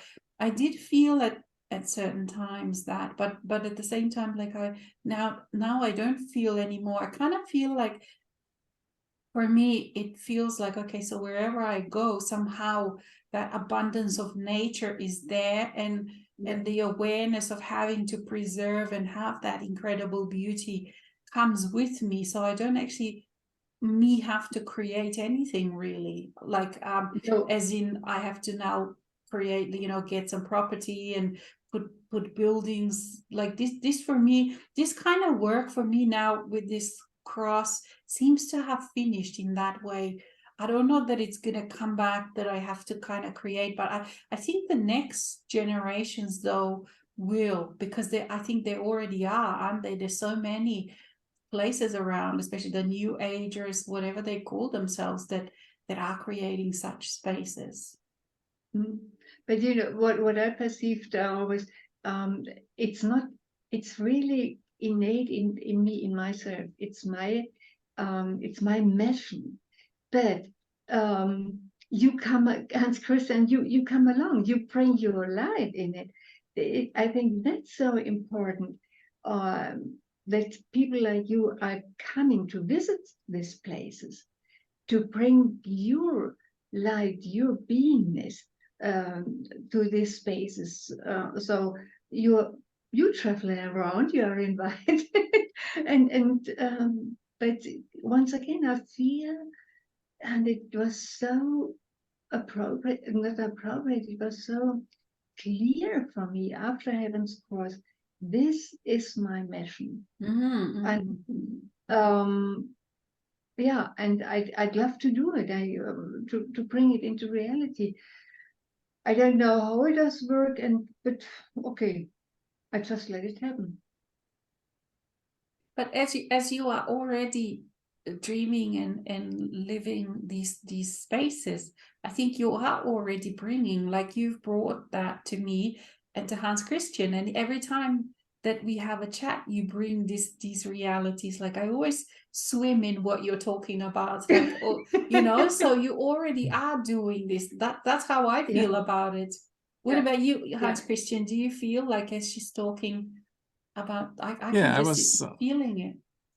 I was thinking like Doris is already living in parallel lives. What she's talking about, it's already there, but not just in this particular lifetime where we all three just now look in our cameras, but it's already there. I could certainly feel that, and I also sometimes walk in places in my hometown and region while being in Australia, and in a way, but I can also understand when Doris says, well, she felt this passion to build this in this reality. Well, I personally, I have no passion and I have no mission. I lost all these things, and I'm still dabbling a little in the dark and thinking, that's why the chosen background for this picture here. and but you radiate the light.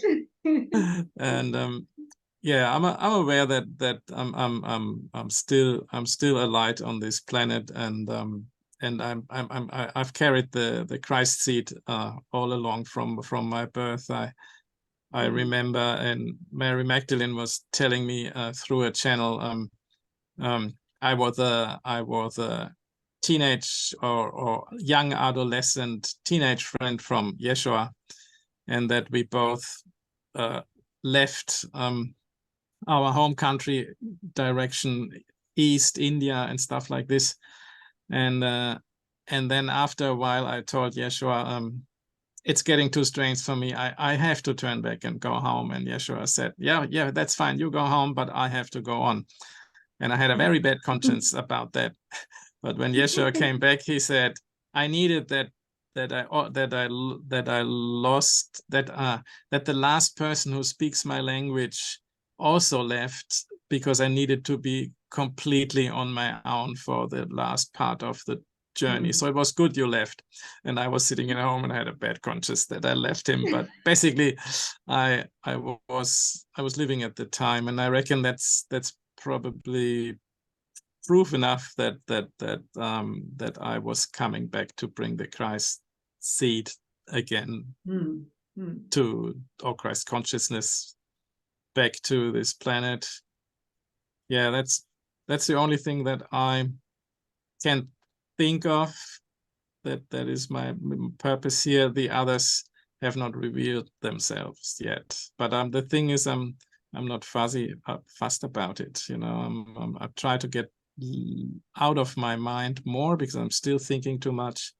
Get more into feeling and enjoying and being in the present time, in the moment, is better than thinking too much. Yeah.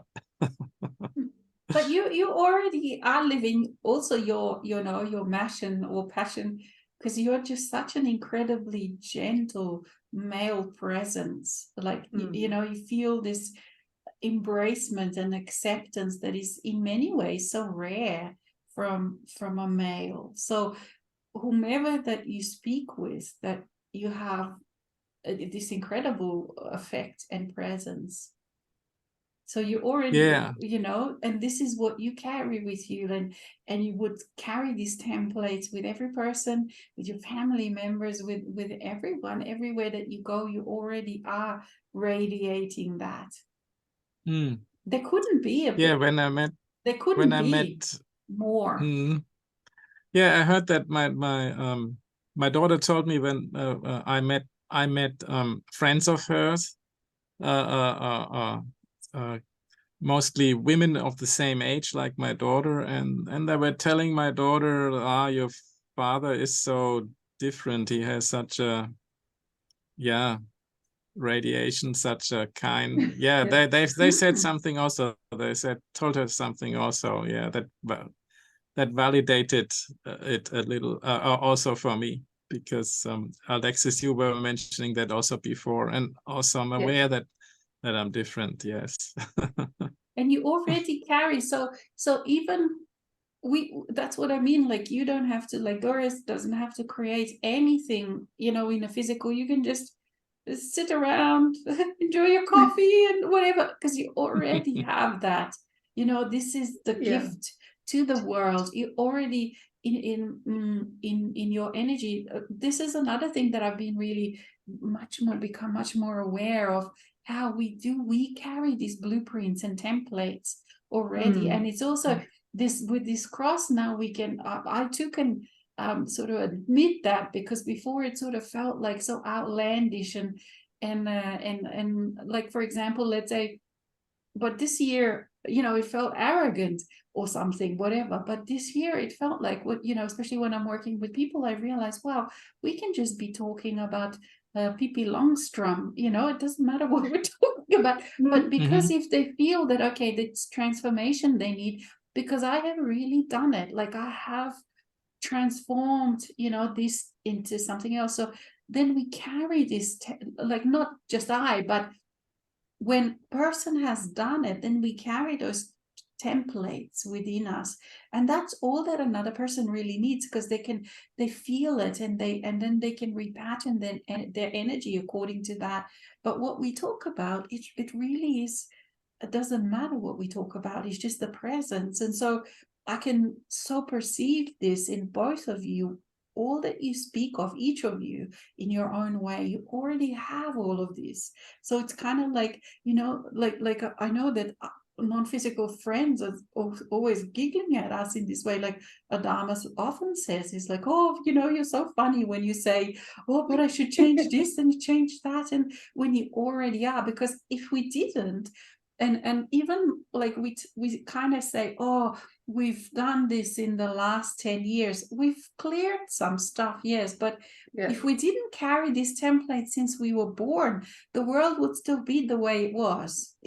You know, we carry these templates of change, of peace, of no more war, of equality, of honoring each person, of all of these things, you know, we carry them already. Then we came in with that. The balance of feminine, masculine. It's what I always perceived within you, with you, Hans Christian. There's really, you have this balance of masculine and feminine, and you present it in such a beautiful way, and with softness and beauty and love, and it's gorgeous. It's wonderful. And this gentle peace, as this quality of peace within you. Awesome. I have to tell you just one funny thing. When I had this conference call with Robert Theis, Ask Michael, and there was a woman on the conference call, and she was telling how difficult she had it with family and to say no, and to have her boundaries, and and so on. And Michael gave her advice, yada yada yada. Okay. When we were finished talking, I said just one moment, and I said to this woman, when I saw your picture in this conversation, I saw the person in that picture that Michael was actually saying you are and should be. What you described, you are not. But I told her, I didn't see the person you described, how you described yourself, so negative and small. I saw something completely different. And she said, oh, thank you, Hans Christian, that you mentioned it. And then Robert Theis was saying, oh, I can see what she is thinking now. No, she wants her or you to let with her or something. He said something like this, and I, without thinking, just said, "Shut up, Michael." and then everyone was quiet for a second because I felt he should not have said that, you know, that that woman wants me to have her way or my way with her or something, you know. And then Robert said, okay, you just earned the blueberry pie he was kind of offering to people who put their foot down and say fuck you, Adamus or something. Yeah, but I think he was also a little bit shocked that that I said shut up, Michael. And I think at the time it was more Robert or Kathra speaking, maybe not Michael anymore, but it doesn't really matter, you know. Michael wouldn't be insulted, especially he's my oversoul as well, Michael. So, but I must say, I must add to this, Hans Christian, because I've had quite a few issues with Kathra and Robert too. I must say. So, I think Robert even unfriended me one time on Facebook. Yeah, because you know I'm like you, Hans Christian. You know, I say, like, I don't take anyone's anymore. I can say fuck you to Adam, and they want that, and that's the thing. Like that the Shaumbra don't realize. I've always been like that. I was like, okay, I want to be like Adamus. I don't want to be a follower of Adamus. And the same with Michael. Like I swear at them, all sorts, and they actually like it. They want masters. They don't want followers. You know, so. But then the human part of the person who's channeling, including me as well, is still human, you know. So that's one thing. And then another thing, you're gonna be, Hans Christian, you're gonna be a perfect for reals, because you went yada yada yada. You said it in such a good way. And I'm like, I want to record this too. Like yada yada yada. Like you have this wonderful rap sayings that you do. You know? Yeah. But that you know, like I've always like when people put themselves down, you know, not put themselves down, they sort of say something and then they say, okay, but I still have to achieve that. When I always see it, like I've always seen it in Doris, in you, but I see it also how in the last few months, Doris, you've actually allowed it to the forefront. And you, Hans Christian, also I've always seen this in you. So also when you were saying, oh, but I still, you know, sometimes you say, oh, but I still have to, and I'm thinking that to me doesn't make sense, but I know it makes sense because me too, I say these things, but all of these things already exist. But you can not just you, when I say you, I don't mean you, but a general you, it already is there, but we can see it so much easier in another person. But it helps when you can see it in another, because then you think, wow, you know, like, okay, I can see it in another person, then it's also true for me then this bit. And then it's just like really now, like you, Doris, was saying, it's time to really just stop these sayings. Like for me, the same, I'm talking to myself in a mirror, like, Alex, do this, you know, to really stop feeling or indulging this I'm not good enough, or you know, things don't work out because there's something wrong with me. All of these things, I guess, really it's time to just not say them anymore. You know, they're just to out of vocabulary. The moment it comes up into my mind, I say, stop it, fuck you. Stop it. And I can be brutal too. And that's what I didn't appreciate with so many chambres. I said, oh yeah, Adama said, and this and this, and we have to do this. And then, really, sorry, fuck you. I am that I am. It's Adamos is sporting, but I'm more connected to Saint-Germain. It's very supporting. They're supporting, but Saint-Germain's not alive. You know, Saint-Germain is not alive right now. That's the thing. We are. We decide. Yeah. We decide, and they don't want us to decide, and they want to be a support, not a. I mean, from the humans' part, certain channels do still want to keep being the leader, whatever. But I feel this is where I feel like, you know, there really is only about 1,500 to 2,000 ascended masters within Shaumbra. There isn't. The rest is a support group. That there because you feel it, don't you? You feel it as you speak with them, because as long as one is still a follower, you're not allowing the master to be, because once you're this master, whatever, you are sovereign. You are your own decider. There's no one that decides what I'm going to do, or the archangels are going to leave and this and that and whatever. Yes, if I decide, but nobody else decides how I organize my own inner space. You know, none of these general things really are true unless you decide, okay, I'm going to participate in this group event, and this is now true, and yes, I'm going to do it. But when you are your own sovereign creator, who can tell you anything of these? You choose to participate, but that's pretty much it. You know, okay, it's like, sorry, I don't want to. For some years ago, I was connected to a German genre group, but I left, and it was in 2017 I left. And they was also always criticizing, you have to do this and you have to do that, and extremely narrow-minded. But one woman always called herself, I'm Southern, I'm this, and you know, I'm already in Kia, I'm not there, and things like this. And I said, oh no, I can't support it anymore.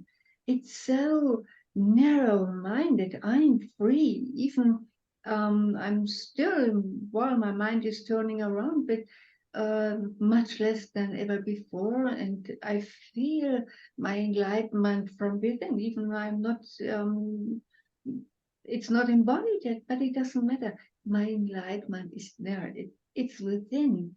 And I feel my sovereignty, and I don't depend on the others.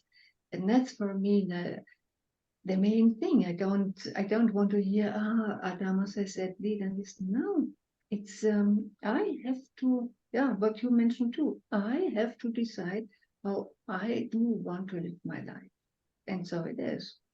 and at the same time, then, you know, go in as a support, but only as a support, isn't it? Yeah. Because I'm very grateful for Shaumbra. I'm very grateful for all, let's say, Jeff and Linda and Robert and all they're doing, because it's been an incredible support. And at the same time, I know that I'm not giving power to anyone. I am my own. And if I need, then I go and book something with someone, and, you know, have a session with someone when I need. And but it is as an equal person, and just, okay, temporary, like at the moment someone is better at something. You know, if I want to learn some dance, of course I'm going to go and book something with someone who's really good at dance. You know, it becomes very different than being a follower, you know. But and it's very confusing this for many people, and it took me about maybe 3-4 years to sort through all of these things out,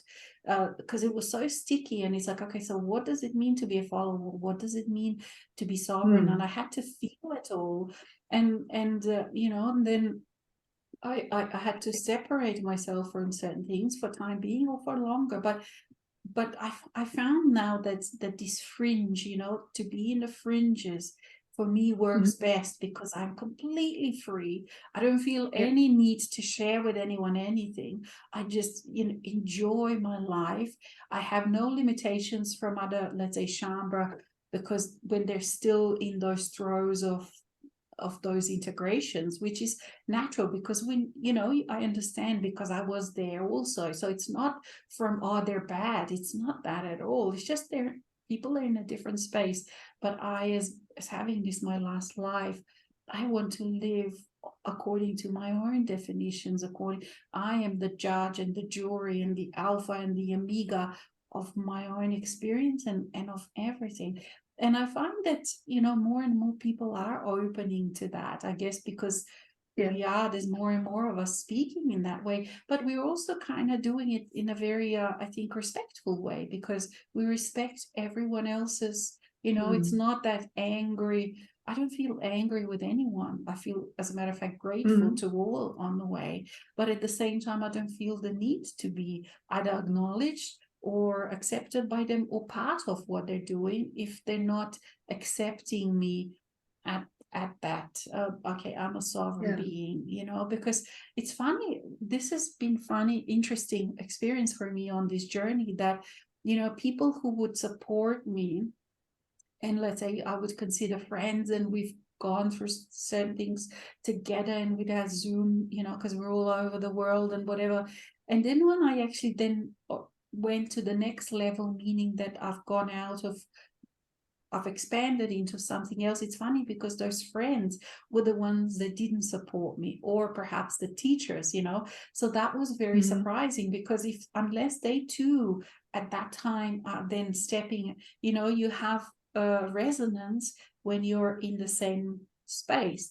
But if you choose to step out, then all of a sudden you're out of the resonance. And this was actually one of the things to have to accept, that sometimes it's those closest to you that will actually then become not supportive of your next step, you know, because all of a sudden, if they're still there and you moved out, then it's not resonating. And I found them a lot of support from completely non-spiritual people, or like, let's say, my family, where I thought, oh, they're from living in a small Catholic village, they're not good, they're going to reject me or whatever. But it's actually the opposite. Like, that's been a very interesting experience also to on this journey, actually, where to find support and to actually also be okay with it all, and to then come back into the space where, okay, I respect this person, I appreciate all that they've done, but at the same time, you know, I can realize that they're not able or wanting to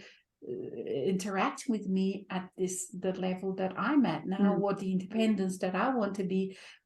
And that's fine. It's totally fine. It you know, and maybe they will with someone else. It doesn't mean the fault, not the fault, but the issue can be with me. I'm not saying it's the other person, but it doesn't really matter whether it's me or the other person. None of it matters. It's just how you deal with conflicts and in changes and differences, you know, the uniqueness of each person. Because this is what also a part of the new world, isn't it? That we can each be unique, and that we each respect each other, you know, rather than having to fight in war, because we're becoming more and more unique as we go. Sorry, you go. That's what I realized too, just to respect the others. And I had a similar experience that I had good friends, but suddenly everybody they left. I didn't want to go on with them, and then the next one came. So when I expanded into, let's say, other realities, other realms, so at this time the right people were there, And it would be crazy if there would be always with no other friends than the old, and then we would be stuck. So this is I always said, okay, thank you for this time we have shared together, but now it's I've chosen a different way, a different path, and yeah, just thanking and letting them go and say, okay, no, I choose something different. Yeah, we chambras. And you, Hans Christian, do you have some similar experiences, or you're too peaceful because you're already so peaceful? You probably didn't have to work on these things.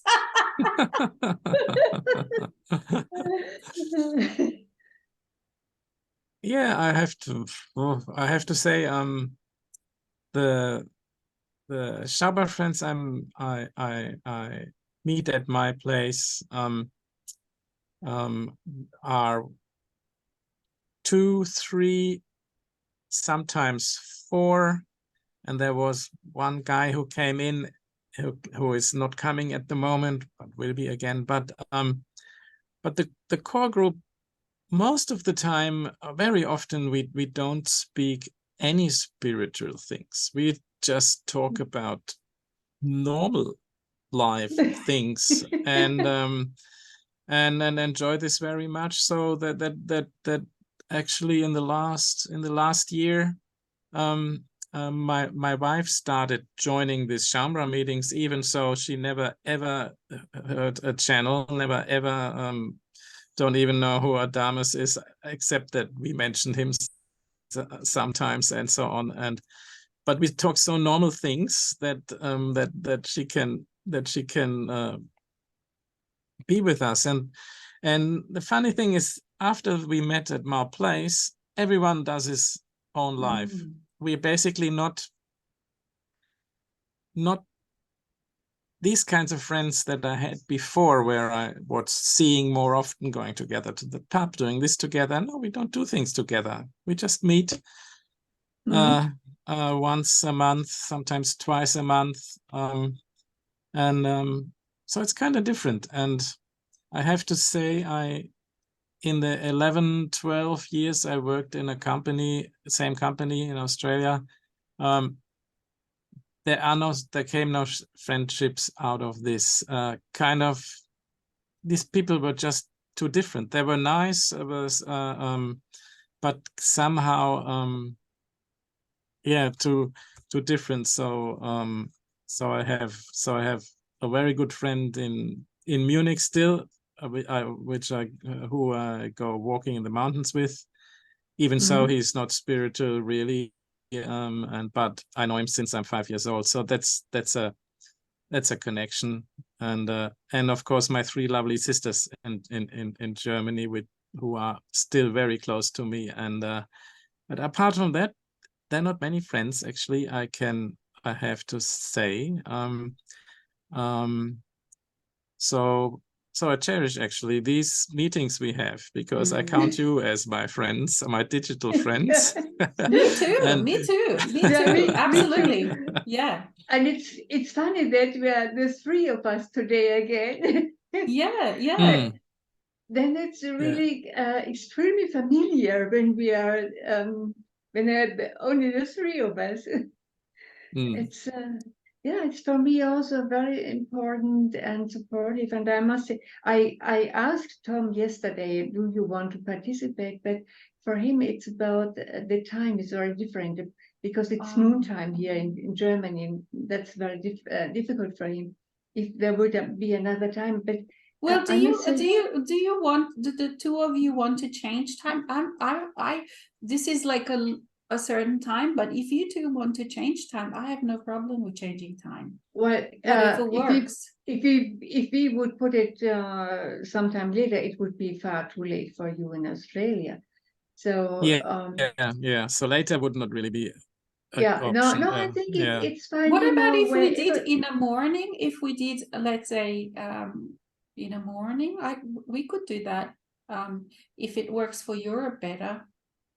As long as as long as it's happy for 2 of you, because the 2 of you always come. So as long as it's for the three of us, I'm happy to change. Honestly, it's like, you know, this timing is just an experimentation. What works for people that attend. Yeah. It's not for me. I'm free now in my days. I tried to do my time. I had to make a choice because you know, because people come from all the different time zones. So initially I was doing very early, and then I would have a private session really late and another private session in the middle, and that really messed up with my body. So I decided, okay, so what should I do? Just more evenings. So I kind of tried to do more evenings because of that. I try to, but it doesn't always work. But like, let's say doing a bit more morning is fine too. Like, you know, this seems to work for the most, this kind of time, but I'm very happy to change whatever works. Honestly, you tell me. But you know, it's Saturday morning in Germany. Most of the people go shopping, and I mean, most of them. But on the other side, I think no, Doris, when Alex is saying Australian morning, this would be late evening in Germany. For you. Oh yeah, okay. Yeah.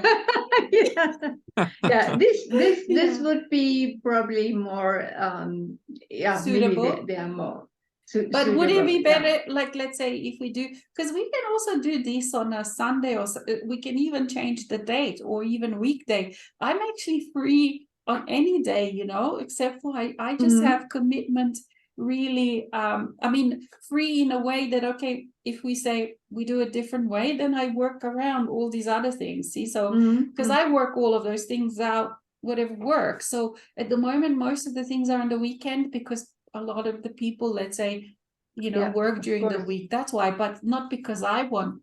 I can have weekday. I honestly am okay. For me, Monday or Friday or Tuesday or Sunday is the same. You know what I mean? It's not. Yeah. So no, but I think the weekend is fine. If I think about on Tom, I think in a way he would like to participate, but very often at the weekend he has got his children there. Though it doesn't matter which time, he has got the children, and he is a musician, but he works during the night. He starts in the evening at 9 o'clock. In a not in a hospital, in a house where there are people with how do you call it? Or sometimes I just lose my English. Mit Behinderungen, Hans Christian. Hang on. Handicapped people. Handicapped, disabled people. Disabled is the word. Yes. But very often in between he can read and do something and so on. But he told me now to, you know, I'm fed up with, I have done my work. So I think with him it's also, he has to find his now after he is a wonderful person, very sensitive, open, and he would really perfectly fit in here in this group. But he has to find his way by himself. I think the moment it's appropriate for him, he'll find a solution.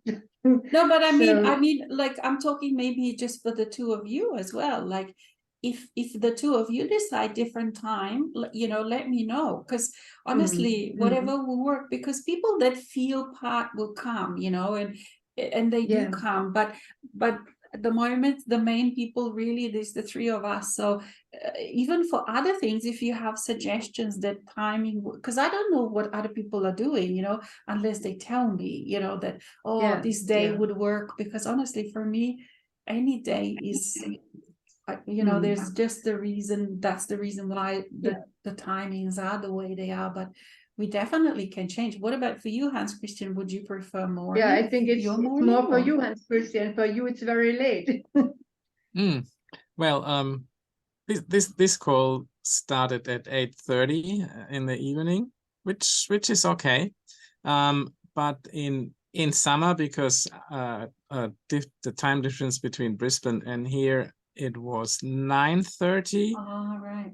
And that could mean that I get tired at Okay, the end fair of the enough. call. So basically, so So 1 hour, Adela- at least 1 hour earlier would be better?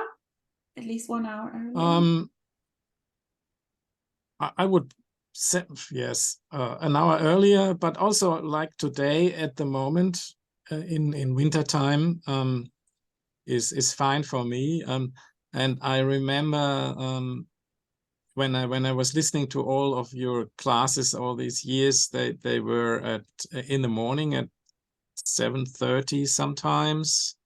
That was fine. It was fine to listening to classes.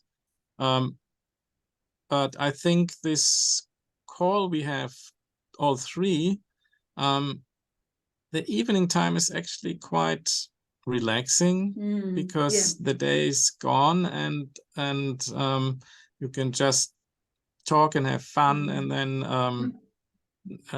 nothing to do anymore. While I was when I was listening to Soul Vibes the other night, it was at 9:30 and I was quite tired and I always fell asleep at the at the end of it. And but what about in Europe? What is the time? Is it the time, like if it was an hour earlier, would that be better? Well, now as we have summertime, in contrary to you to wintertime, but it has changed. Now we only have 8 hours difference.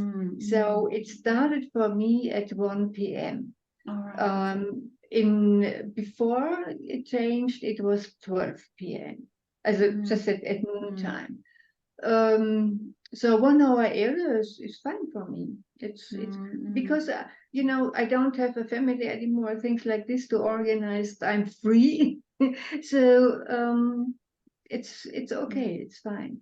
If it is more appropriate for Hans Christian, but I think actually now I would not change it now because 8:30 is fine for me.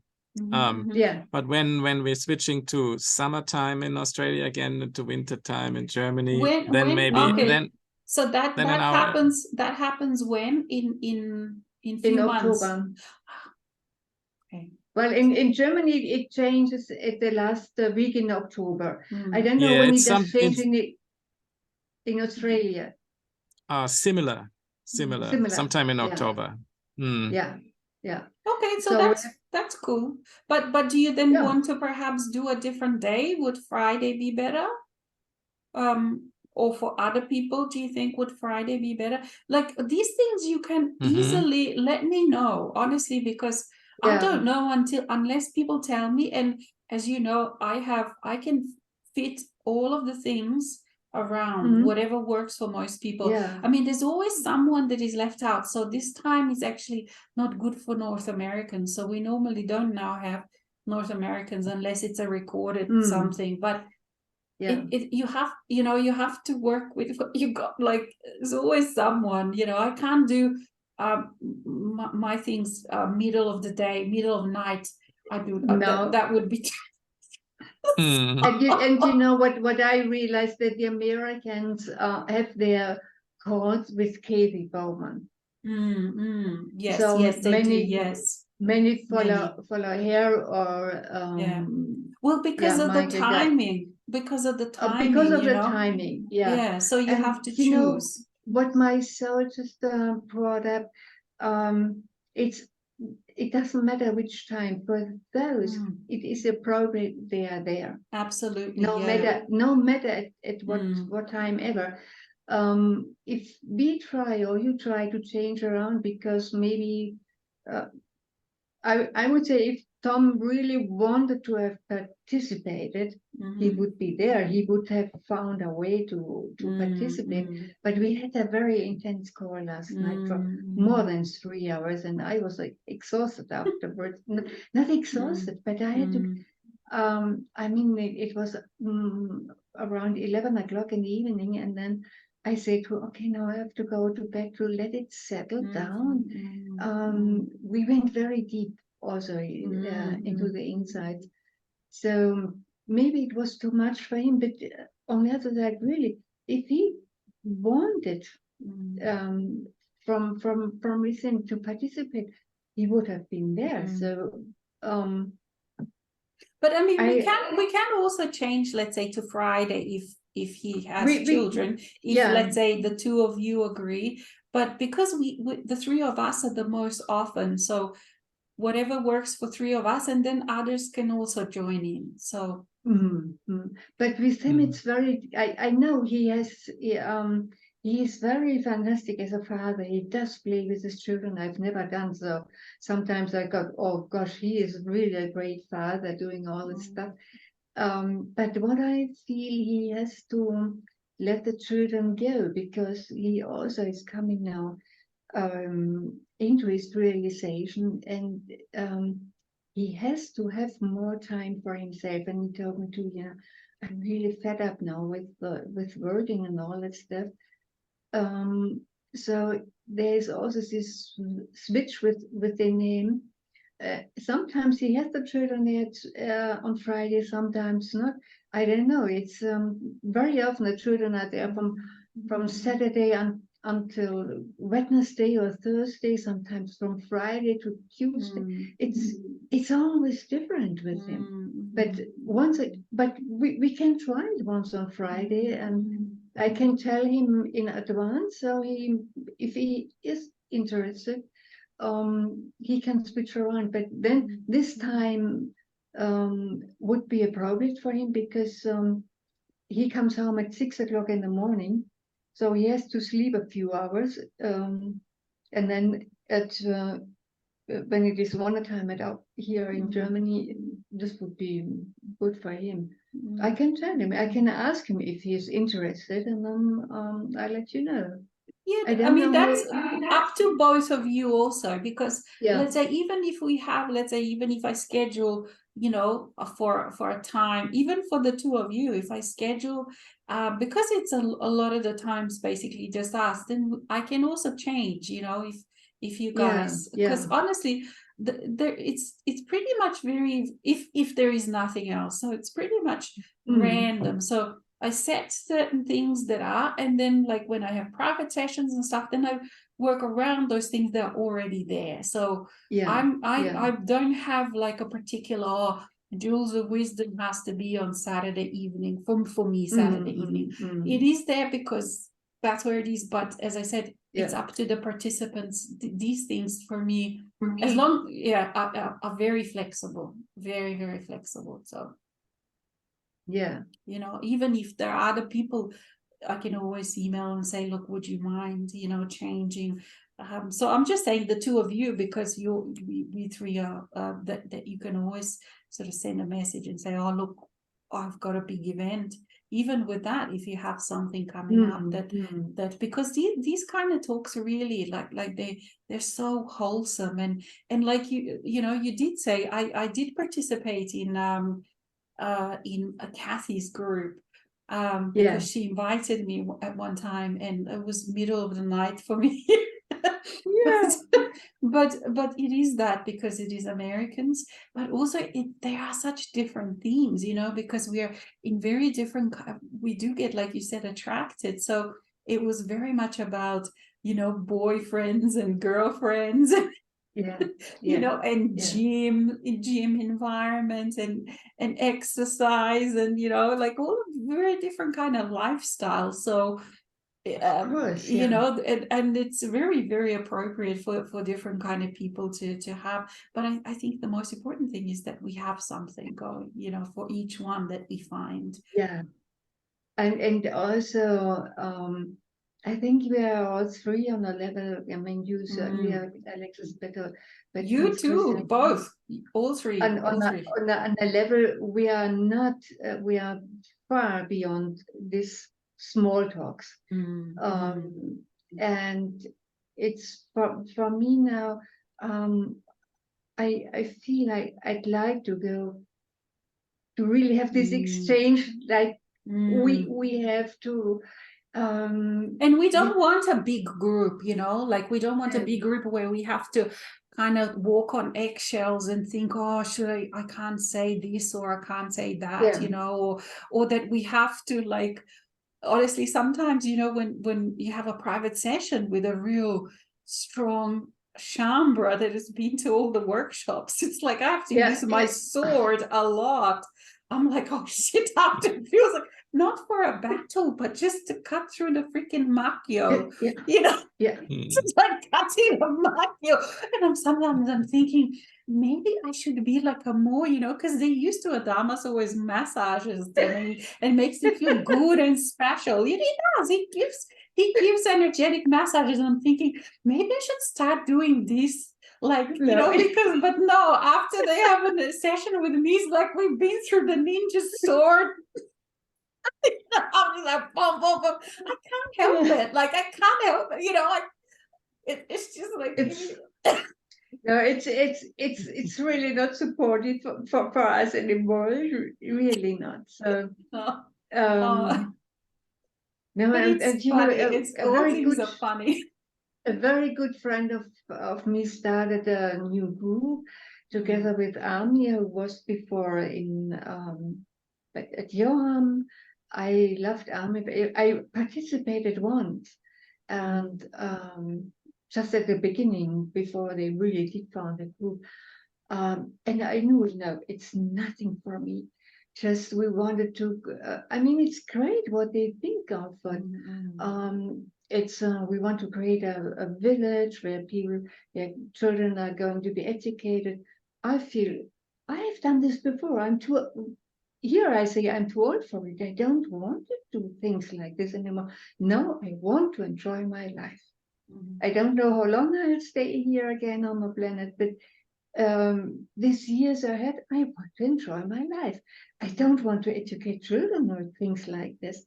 And I felt too that it's going in. I mean, this friend, she got realized, I think, a few months ago, that she's going back. She did study theology, Catholic theology, and also with Anya, they are going back. It's something kind of a spurious thing, not really free. And so I felt, no, all this kind of stuff.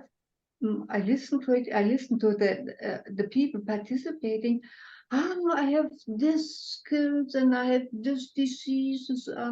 It's hurting me so much. Then they started to speak German in between, even it was an international group. I thought, no. It's I get cold. I'm far beyond all that.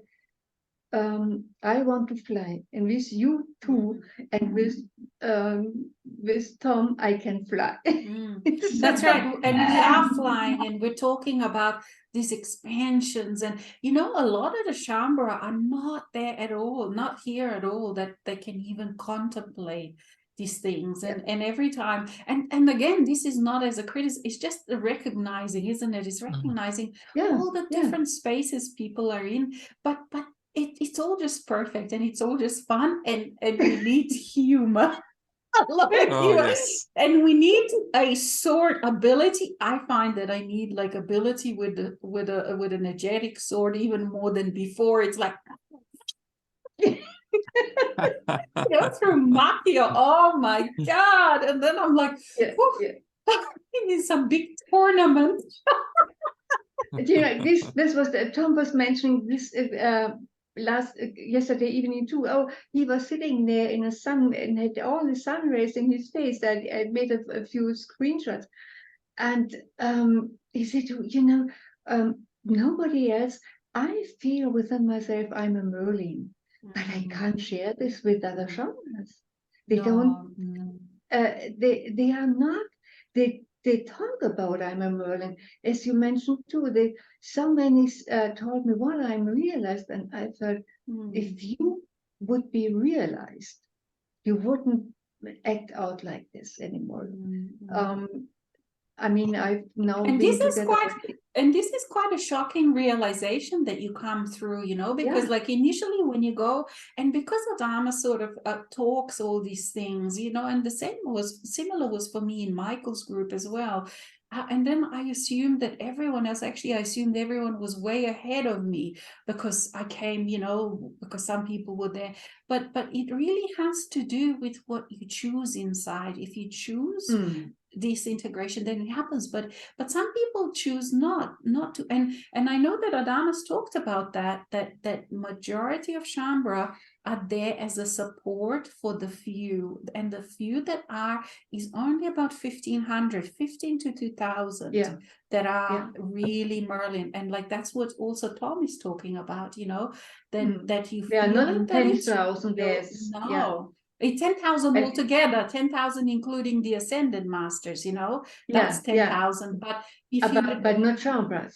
No, because even if you listen, you see, with Adamus is you have to listen to the small, he says a sentence here and there, you have to really listen to what he's saying. So he's doing a lot of massaging because he knows that it's hard for people to be here, you know, and we need each one, regardless of what level, because it's all perfect, you know, it's not any hierarchy of because everyone's got a realized lifetime and it's for a reason, and that soul chose. So it's not like, oh, they're working against their soul or they're just not good enough. It's got nothing to do with that. But because this work is so huge to be changing paradigm of Earth of 8 billion people, and being such a small group, and not just Shaumbra, the total of all of the Ascended Masters, even belonging to other groups, is so small.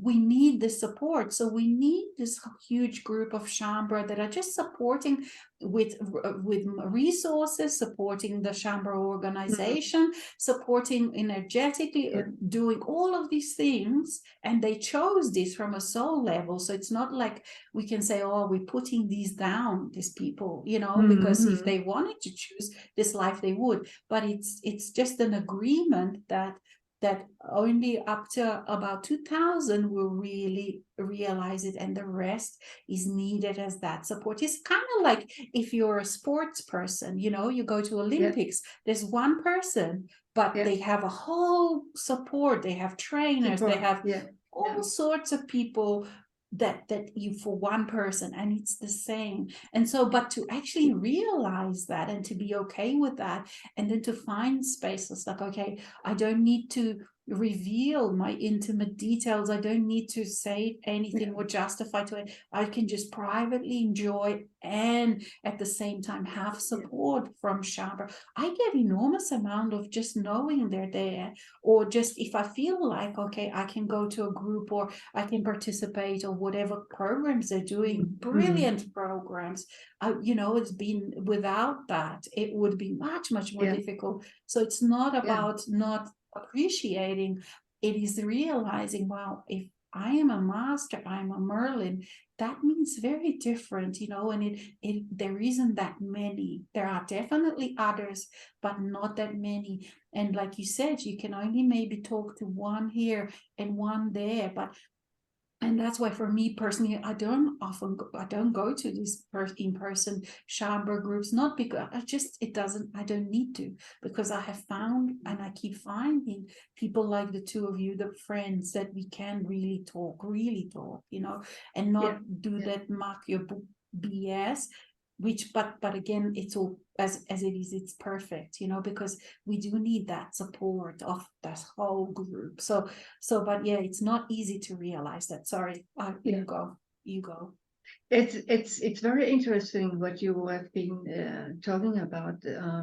This 1,500, maybe 2,000 Shaumbra, I've realized, because since 2017, my deepest friends all were realized.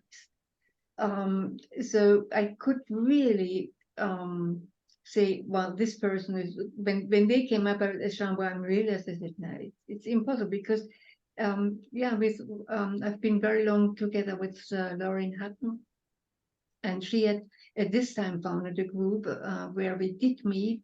There are many realized people there. You very, very well known them from this leading group of Shaumbras really realized in some time. They have all been in this group in 2018, something like this.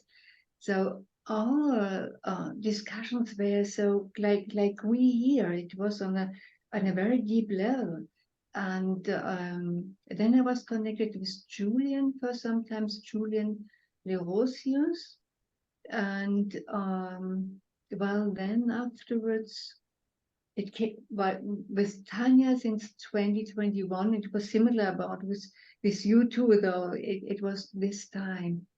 But my deep connections always were, even I know I'm not realized yet, but I am enlightened from within. So it doesn't matter if it is embodied or not in right now, but I can really distinguish who it is and who is just talking about I'm Savan, I'm real, and that's very common in a Shambhala space. Very common, and it helps people to live this life. You know, it's a very difficult life because they too experience being on the outside and all of these things they experience being, and it's not easy to be in that space. So they're very courageous, you know, those people that are. So there's a real respect there. And at the same time, like if you look at what Adamus has done, like was it a couple of years ago there was a big difference. Was it when there was that year of enlightenment or realization or something? There was a point, and if you listen, if you listen, and there was an episode of something, I can't remember what it was, Master's Life, one of those. Where he said, okay, so now those people that are enlightened, and now we go into a different, those Shambhala that we go into a whole different, and all of the programs since then are about that support. So it completely changed, because if you listen to the back, like, you know, up until that point, every second word that Adamus talked about was enlightenment, realization. And then there came a week where he actually totally stopped. He doesn't even talk about it much anymore. It's because all of those people that had an intention and came to become realized have done it. So there was no more need to talk about that anymore, and then the whole subjects changed, you know. So you if when you perceive and you can actually realize the background, what's happening, it is all, you know, you can see also it's all perfect. That's right. And how things that change then, and it is easier than to okay, so that's what that is, and that's how, and you can then just go about, you know, your life, because you realize what's going on. And also, you know, it's important also to realize that, you know, when there is workshops for the group like Kihak and all of that, a lot of these things, you know, are for the majority of people. And like if you realize that, you know, you can feel like a bit confused, because it's like, oh my gosh, but I've already done this, you know.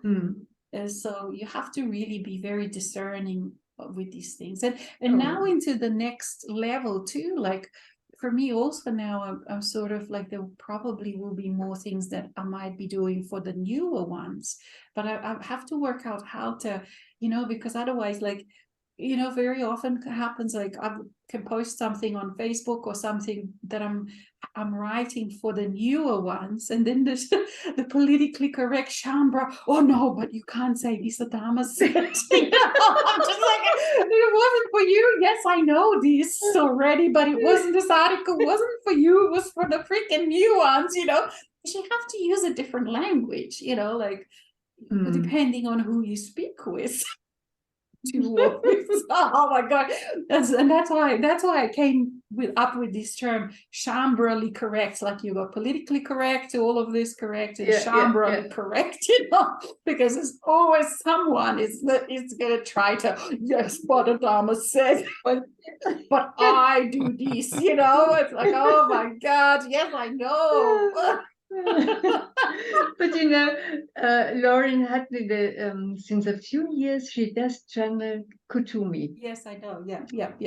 I know of Lauren. Yeah, and there was a beautiful sequence from Kuthumi. I think it was 20. It started to 19, 20, 21, something as like this. Going into the garden. Now, most of her stuff is going to be free. At this time, we did pay for it. And there was once a Kutumi channel where he mentioned, said, you are enlightened. You have to feel enlightened. And if there's something in your way and you don't like it, you say, I'm enlightened. Kiss my butt cheeks. So this helped me quite a lot. I am enlightened, kiss my butt cheeks. It's not funny. Yeah. Adamus Have to said- swear. You have to swear a lot. Sorry, go ahead, Hans Christian. Yeah. Adamus said once, you haven't realized that you're realized. Yeah. And I like that sentence very much, because that then I could say, yes, I am realized, but parts of me have not realized it yet. And the question, I also stopped asking this question. I'm more interested in how do I experience new things? Well, when I sense my soul, the question is, how can I get more of that? Because and the question, has it to do with realization? I just put that out of my vocabulary, because it helps me then to doubt less. Because as soon as this question is there, then the doubts also come up with that question. And if I don't ask the questions, the doubts disappear, and that makes it a bit easier. Yeah, I don't think about these things anymore, like enlightenment, realization. They're meaningless, Master, Merlin, like in everyday life. Like I'm like you, Hans Christian. I'm just, okay, so I want to experience something new. How do I then experience? How do I do it? You know, all of these, I experiment. I sort of feel myself more like a scientist of new energy, you know, like, because I just keep experimenting different things. All of these that's gone out. Like it's completely uninteresting, you know. Am I enlightened? Am I realized? Meaningless, pointless, like except for if it's a teaching, and I guess like there will be more with the new, you know, with the new people, these words are going to come up again, but it's only just for that purpose, for that workshop, and then that's it pretty much, you know. But we will still, all of us that are living this, we will need support, so we continue, and that's why, you know, Adamus keeps staying and Michael keeps staying, and well, Michael is a different, because he's got a number of us, his physical counterpart, so he's not etheric, but we do need the support of non-physical, because like, for example, Adamus puts it so beautifully, but it's to realize that, okay, so they observe us, and then they can put it beautifully into a story. It's as long as we realize that when he then comes up with it, it's because we've already then experienced it. It's not the other way around. This is what is when you're still a follower. It's like, okay, so Adamus is talking about something, so now I'm experiencing it because he's brought it up. No, it's the other way around. And yes, it can become more clearer. And like when we do some Mirabs, it becomes extremely much more clearer. But it is, we are the initiators and experiences of that. Not that they come up with something and then they give it to us to experience. Also, that also happens, like, for example, let's say in Pronost, I find it very helpful because he just points out all these different potentials that are on the earth. And then I get to choose, okay, yep, that's good. Not this, not at all. And if you look at like Pronos of the past, majority of things never happened. Why? Because we chose no. We said no. But if we didn't, it could have happened because we just weren't aware of it to say no, you know. So and now he mentioned technology never would harm us. This did sound in Prognos a few years ago totally different. It can harm us and things like this. Because of us, of our radiance, things did change quite a lot. And we chose differently. Like I chose for AI to serve me. You know, so no, it's not going to harm me. I like computers. I like AI. Yeah, let's play a game or whatever. it's serving me. So we, all of us, we make those kind of choices, and you know, and then it's really beautiful, you know, playing with the Dharmas, playing with all of them, and the with Yeshua, with Mary Magdalene. I just love these characters, and there's more and more because the veil is gone. So these entities, because these beings are part of life outside of Earth. So as the veil is thinning for each one within, we just become much more than involved with all of these beings that are non-physical, but also with counterparts of the beings that have physical humans at the moment, but they also majority of that entity is non-physical. So there's a whole new world that it's opening up. Yeah. That's what I experienced too.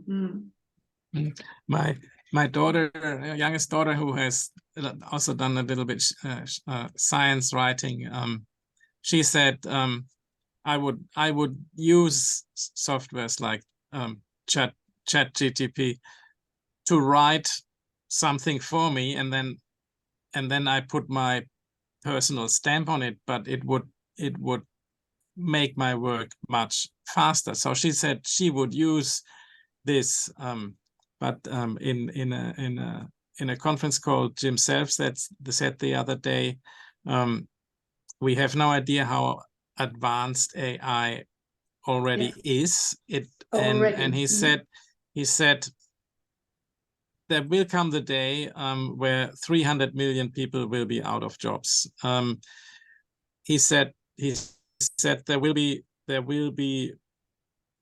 things in our body that look whether we are healthy, where something is wrong. They communicate with a doctor who is not a real person, and get a complete picture what needs to be done to heal this disease, and it will come, it will work. But suddenly there are no lawyers, there are no doctors, there are no suddenly not needed. But he said, don't go. He said there will be people, they think that it has to be fought, but at the other hand, it's futile to fight this. It can be so beneficial also. So he has not an opinion. He was just saying, because he does with us also light work to bring us into our light. He said, just be prepared. The world is changing so rapidly beyond your imagination, and don't let yourself put off balance. Just kind of stay behind the short wall and don't go into the drama other people may make out of it. And he said some interesting thing. He said AI is actually thinking similar like the soul thinks. So AI is more similar to our soul than to our brain, kind of thing. I don't know where he got that from, but he thinks he said something like this, and I don't know. But you see, because AI, like if you feel into it, let's say AI is with us right now. So all of our communication, Zoom, or when we have intimate conversations with people, you know, because let's say Shaumbra, we're all over the world. So however, unless we meet in person, we talk through technology, and AI is absorbing all of this. And so it's quite in tune with us, you know, because all of our conversations, all of our workshops, all of Crimson Circle stuff, it all goes through technology, and AI is technology. So it's very aware. Like, for example, like my intimate conversations with my friend that I've been doing for years, we've been talking about everything. It's all through technology. And sometimes we joke because we think, oh, wow, all of our Shaumbra that we are, you know, having these conversations, we are enlightening everyone that's listening to us, whether it's NSA, FBI, CIA, you know, because it's like, bring it on, you know, because initially it was like, oh my God, what if they're listening to us? And then it's like, bring it on. And now it's AI. It's like, yeah, come, Joy, you are here, you know. So we're not the three of us, because it's also AI is here. you know, listening to course, what yeah. we're doing. So that's why it is very similar. But there is a thing with, let's say, with, I remember when years ago, Jim Self and Adamus, Jeff, they did, you know, it was a 3-day workshop. I can't remember what it was called. And Yeah, that was, yeah. I think it was a Pronost, the first Pronost. He could be invited Pronost. Jim Self. Yeah, and there was then another 3-day. They used to work quite a bit together.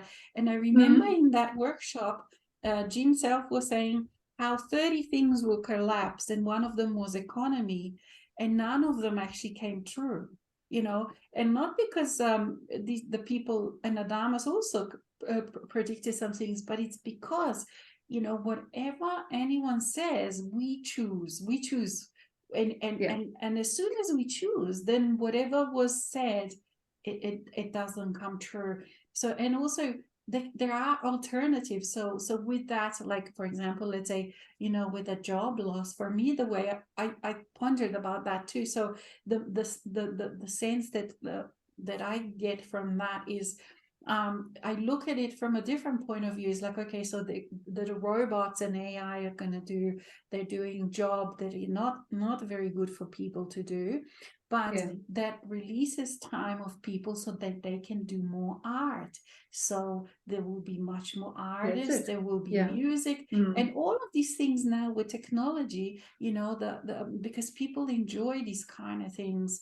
And artists have ways to actually now make money, you know, online, and reels and all of that, you know, to sell music, whatever, directly. I've been watching some videos from young people, you know, they make like some good money. I mean, they have to become proficient at it, and some are dealing with their undeservability, lack of abundance, and they don't. But the ones that have done this, they can make really good money with that. And still, even the people that are doing art with AI, they are still, a person is making that money, you know. So there are lots and lots of potential. So that's how I choose to look at it. And also, like what, for example, Elon Musk said, you know, he's proposing to have that income, because, you know, so that everyone has income. Because the thing is that he says, and this is a business logical way to do, is like, if people lose jobs and they don't have money, then it's pointless to have robots making things if there's no one to buy them, you see. So you there will be a huge change of how society works, just the same as when there were slaves, you know, people had slaves, and some people will say, well, oh, but all of these things will go out of business and the economy will fall and there's no future. There will just be such change of how everything works, you know. And I think that this basic income for everyone will have to come in, because like Elon Musk says, if, okay, my company, my robots can produce all these things, but if no one is there to buy because they have no money, because they have no jobs, it's pointless. That's right. So that's how I kind of look at this, because all of these things for me are very interesting, and you know, we have to be aware and find templates and ways out of that crisisy thing. And like for me, I kind of look at it in this way, that no, actually, it's going to change society in a better way. It's going to have more. It's like when the factories, you know, have gone, but yes, some people initially did lose jobs, but then all of a sudden you have loads of cafes and cooking shows, and you know, it just changes. Life changes. Always changes, but it is so important though to also give templates so that people are okay with change. And that's why I'm always like, you know, get used to, all my articles is like, get used to change, because you know, if you've been employed in something, then now all of a sudden AI will take, you will need to then change to. But I come from an industry which always has been changeable, which was tourism. So tourism, any volcano would stop, you know, in my region where I am, we feel everything that happens in the world, and always has. So you always had to kind of reinvent yourself, and companies gone bust and boom. And So I'm kind of, this has become my normal me. It's like, yeah, okay, there'll be a volcano in Indonesia. Yeah, planes can't come, right? So crisis for cans again, so okay, change job or change. But some people are still, that they in that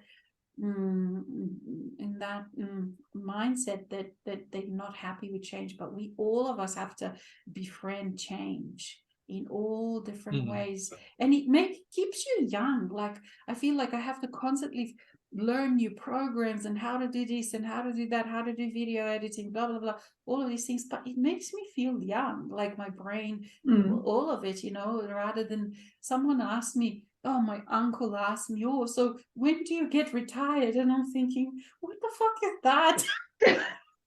It's just like, because for him it's like, oh, retirement, he's in Europe in a small village, and he's like, oh, retirement's a big achievement, so when do you get retired? And I'm like, I don't get retired, it's a meaningless word. Kind of. Anyway, so that's kind of my take on that, and that's always been my take on that. So all of these kind of, when there's this kind of sociological problem, I kind of dive into it, and I feel, okay, so what are the solutions? And I work with my soul, and always it comes some kind of like, oh wow, I didn't think of that, and connect with young, with different generations that I'm perhaps much more in tune with technology, and always some new wonderful ideas come up that I can then take as mine, and then I don't feel that, oh, a world is a disaster. Anyway, that's how I kind of work with it. Yeah, very well said. Yeah, we can change anything. I think it's already midnight. we are full circle. Yeah, no, I think also it's probably, it was very, very nice, but we could, it was lovely. could stop for tonight. Yes. Yeah, you are allowed to go asleep. Thank you, Doris. You're welcome. But it's just been such a lovely evening, and it's yeah, been sunny. Just you see look at your beautiful orchids. Wow. Yeah, it's my garden here. Yeah. Yeah. Wow. So sun is shining, so I go outside for a walk. But it's still very cold. And Hans Christian and I will go to bed, right? Or something. Yes. I give you permission. Yeah. So yeah, until next time. And if I have an idea of a change, I'll let you know. But in the moment, I would say it feels, I don't know how it is for you, Hans Christian, but I think it feels good like it is. Yeah, that's fine for me. Friday is also fine for me, but yeah, I like it how it is. Yeah, if you want to do a Friday session, why not? It's okay, but yeah, Saturday is also good for me. We could try it once on Friday, just to change, to do something different. Well, I can set it up Friday next time. Same time, or do you want 1 hour earlier? Oh, same time is fine. Same time. Same But are you okay with Friday, Hans Christian? Are you okay with Friday? Yes, yeah. I'm good with Friday, because sometimes I have something on Saturday. Usually I juggle it around and so on. So Friday suits me also very good. Yeah. So let's try Friday. Because for other people also Friday tend to be good, because then if they're still working Monday, to Friday, but we can try, and then you guys let me know. Yeah. All right. So next one I'll do Friday. Did we say 1 hour earlier or same time? Same time now for me. Yeah. Okay. All right, so Friday next month's Friday. All right, no problem. Well, thank you very much. I might upload the video tomorrow so that you can watch. Yeah. Because it's our internet's so slow. It takes this one's probably gonna take 3 hours to upload to YouTube. It takes especially on the weekend, our internet here is still atrocious. takes like Oh, really? hours. Yeah. It takes Did we talk for 3 hours? yeah, I 9, don't 10, have any watch here. Yes. Oh Yeah. gosh. Yeah. Oh, okay. Yeah. So good night to you. Yeah. Thank And you. good day, Doris. Good night, Thank you. Alex. Thank you. And Bye-bye. thank you very Thank you. much. Until next time. Until next time. Thank Thank you. Bye. Okay. Bye. Bye. Bye.